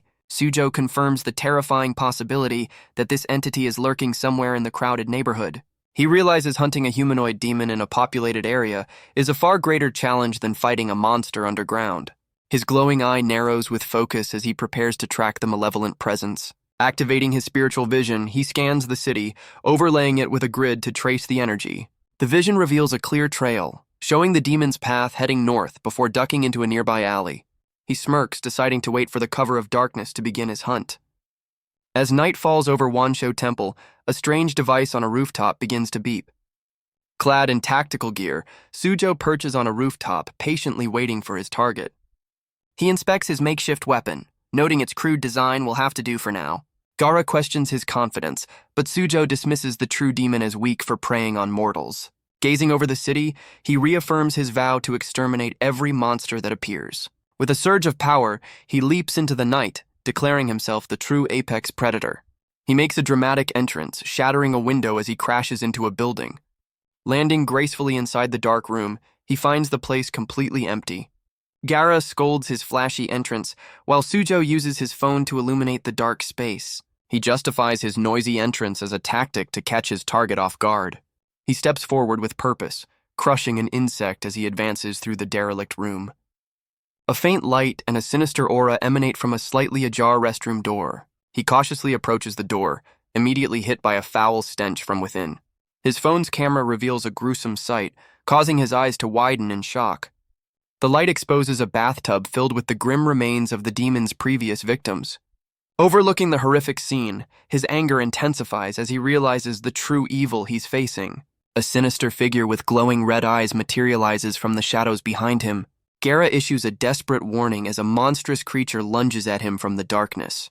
Without hesitation, he spins around and unleashes a swift, powerful counterattack. His powerful strike cleaves through the darkness, aimed squarely at the shadowy assailant.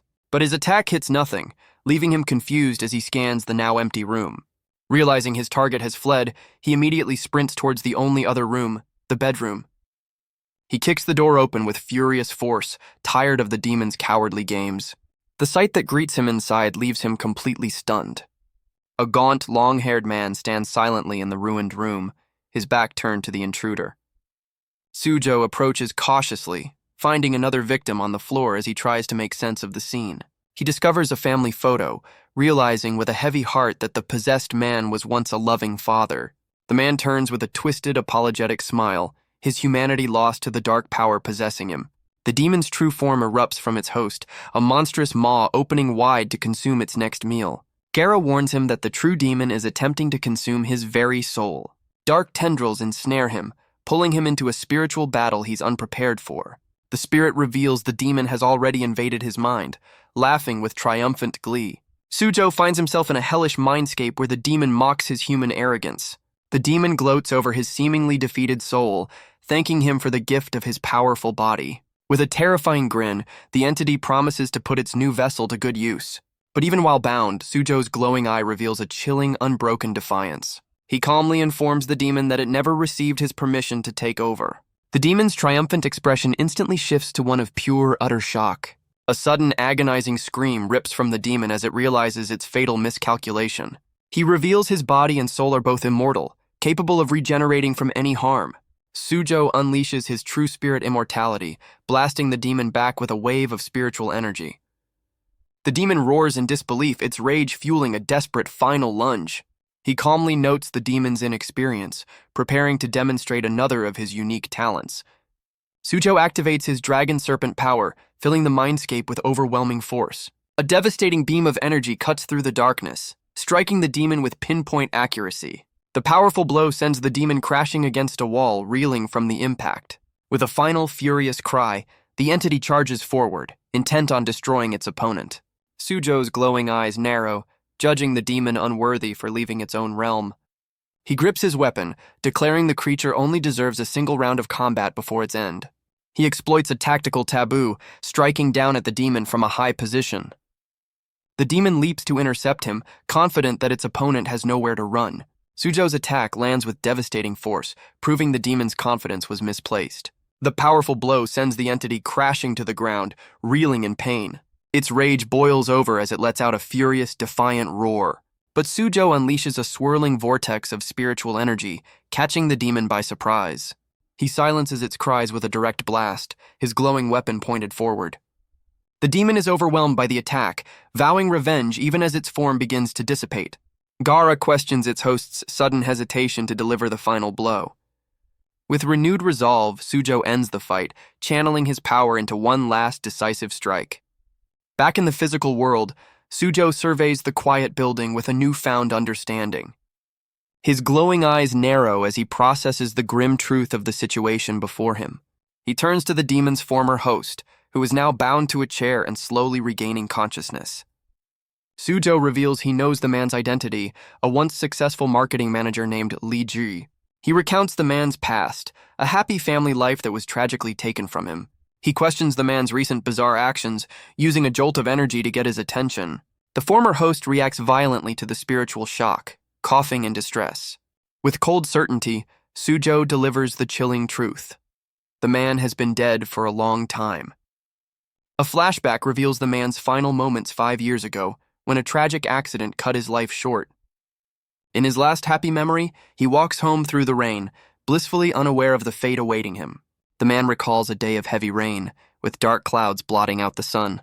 Walking home under the dim light, he felt an unsettling presence following him. He turned around in fear just as a shadowy entity began to close in. In that moment, dark tendrils violently enveloped him, and his peaceful life was shattered forever. After the incident, his temper grew volatile, and he became a threat to his own family. His body underwent a drastic transformation, driven by a new and disturbing hunger. He developed a craving for raw meat, a taste that left him perpetually unsatisfied. Soon he had devoured everything in the house, yet the hunger for something more remained. The insatiable craving drove him into the night, desperately searching for his next meal. The demon's power began to manifest physically, twisting his form into something monstrous.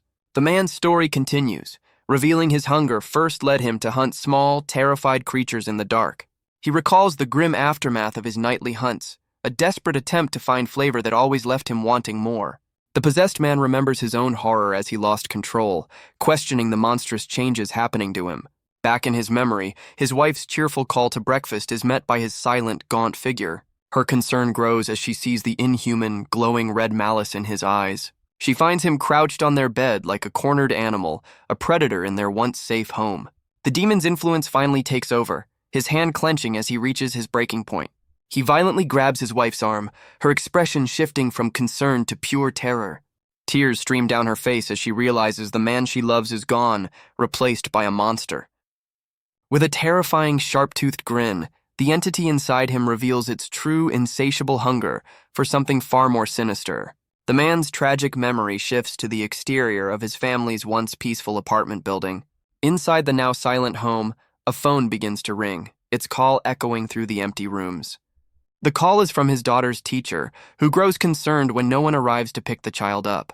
A blood-stained hand slowly reaches for the ringing phone, revealing the horrific aftermath of the demon's rampage. The man cradles his wife's still form, the incessant ringing a cruel interruption to his grief. He gently caresses her face, his tears of regret falling upon the tragic scene. The human part of him resurfaces, screaming in silent horror at the irreversible act he was forced to commit. Seeing his daughter's name on the screen ignites a final, desperate need to protect her from the monster he's become.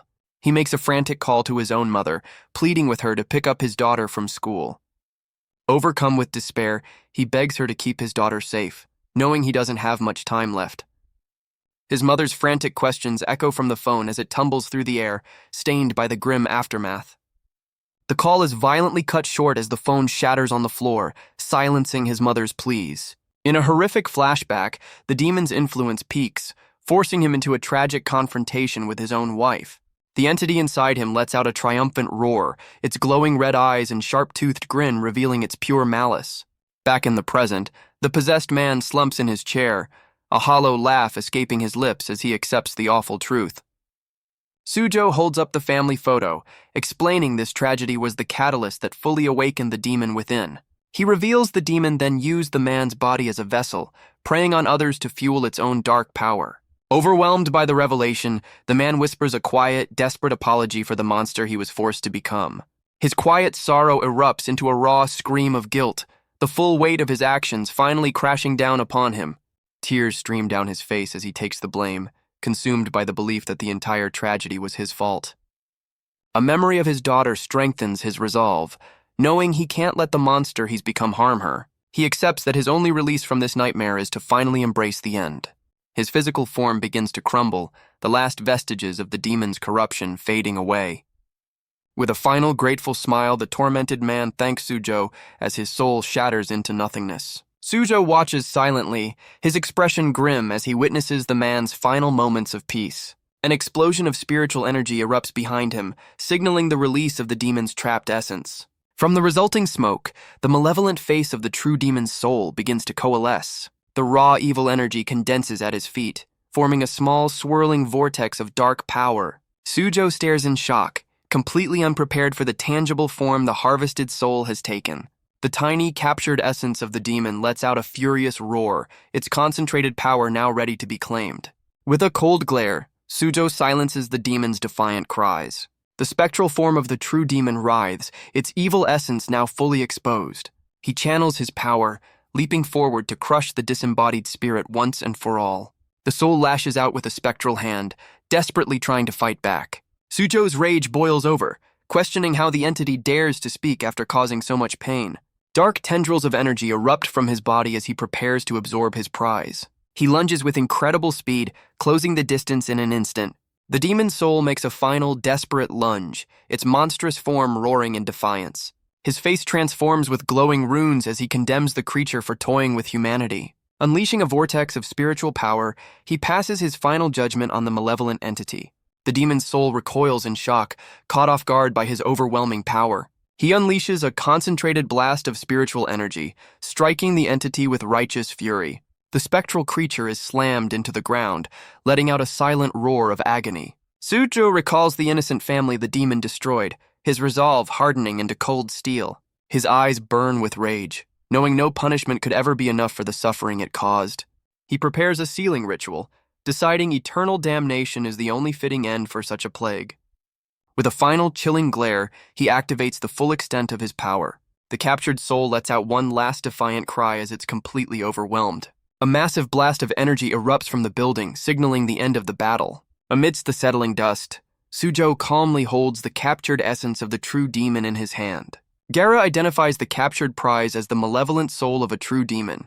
Sujo grimly questions if such powerful entities can ever be truly destroyed. The spirit offers a sliver of hope, revealing their numbers in the human realm are finite. A shadow falls across his face, his expression hardening with a new, unwavering resolve. He stomps his foot, vowing to hunt every last monster in the name of the demon lord of Devouring. Surrounded by a powerful aura, he declares his hunt will not end until all evil is purged from the world. This new self-appointed mission is defined as a path of solitary justice. The scene transitions to a bright morning, a stark contrast to the dark battle just fought. Back at his apartment, Sujo observes the purified demon soul swirling in a glass of water. He suddenly looks around, realizing his spirit companion is nowhere to be found. He finds Gaara passed out in the Tree of Knowledge, completely drained from the recent battle. Looking around his apartment, Sujo considers his next move with the captured soul in hand. He offers the purified soul to the tree, hoping to speed up the growth of its powerful fruit. He then inspects the raw, swirling evil soul, unimpressed by its grimy appearance. Deciding to act now and ask questions later, he consumes the entire demonic essence in one go. A strange sensation washes over him as the soul's power begins to course through his body. He's enveloped in a comforting warmth, feeling every ounce of his exhaustion instantly vanish. A blissful smile spreads across his face as he enjoys the pleasant, relaxing afterglow. The sudden wave of comfort is so overwhelming that he immediately collapses onto his bed. He falls into a deep, contented sleep, drooling on his pillow without a care in the world.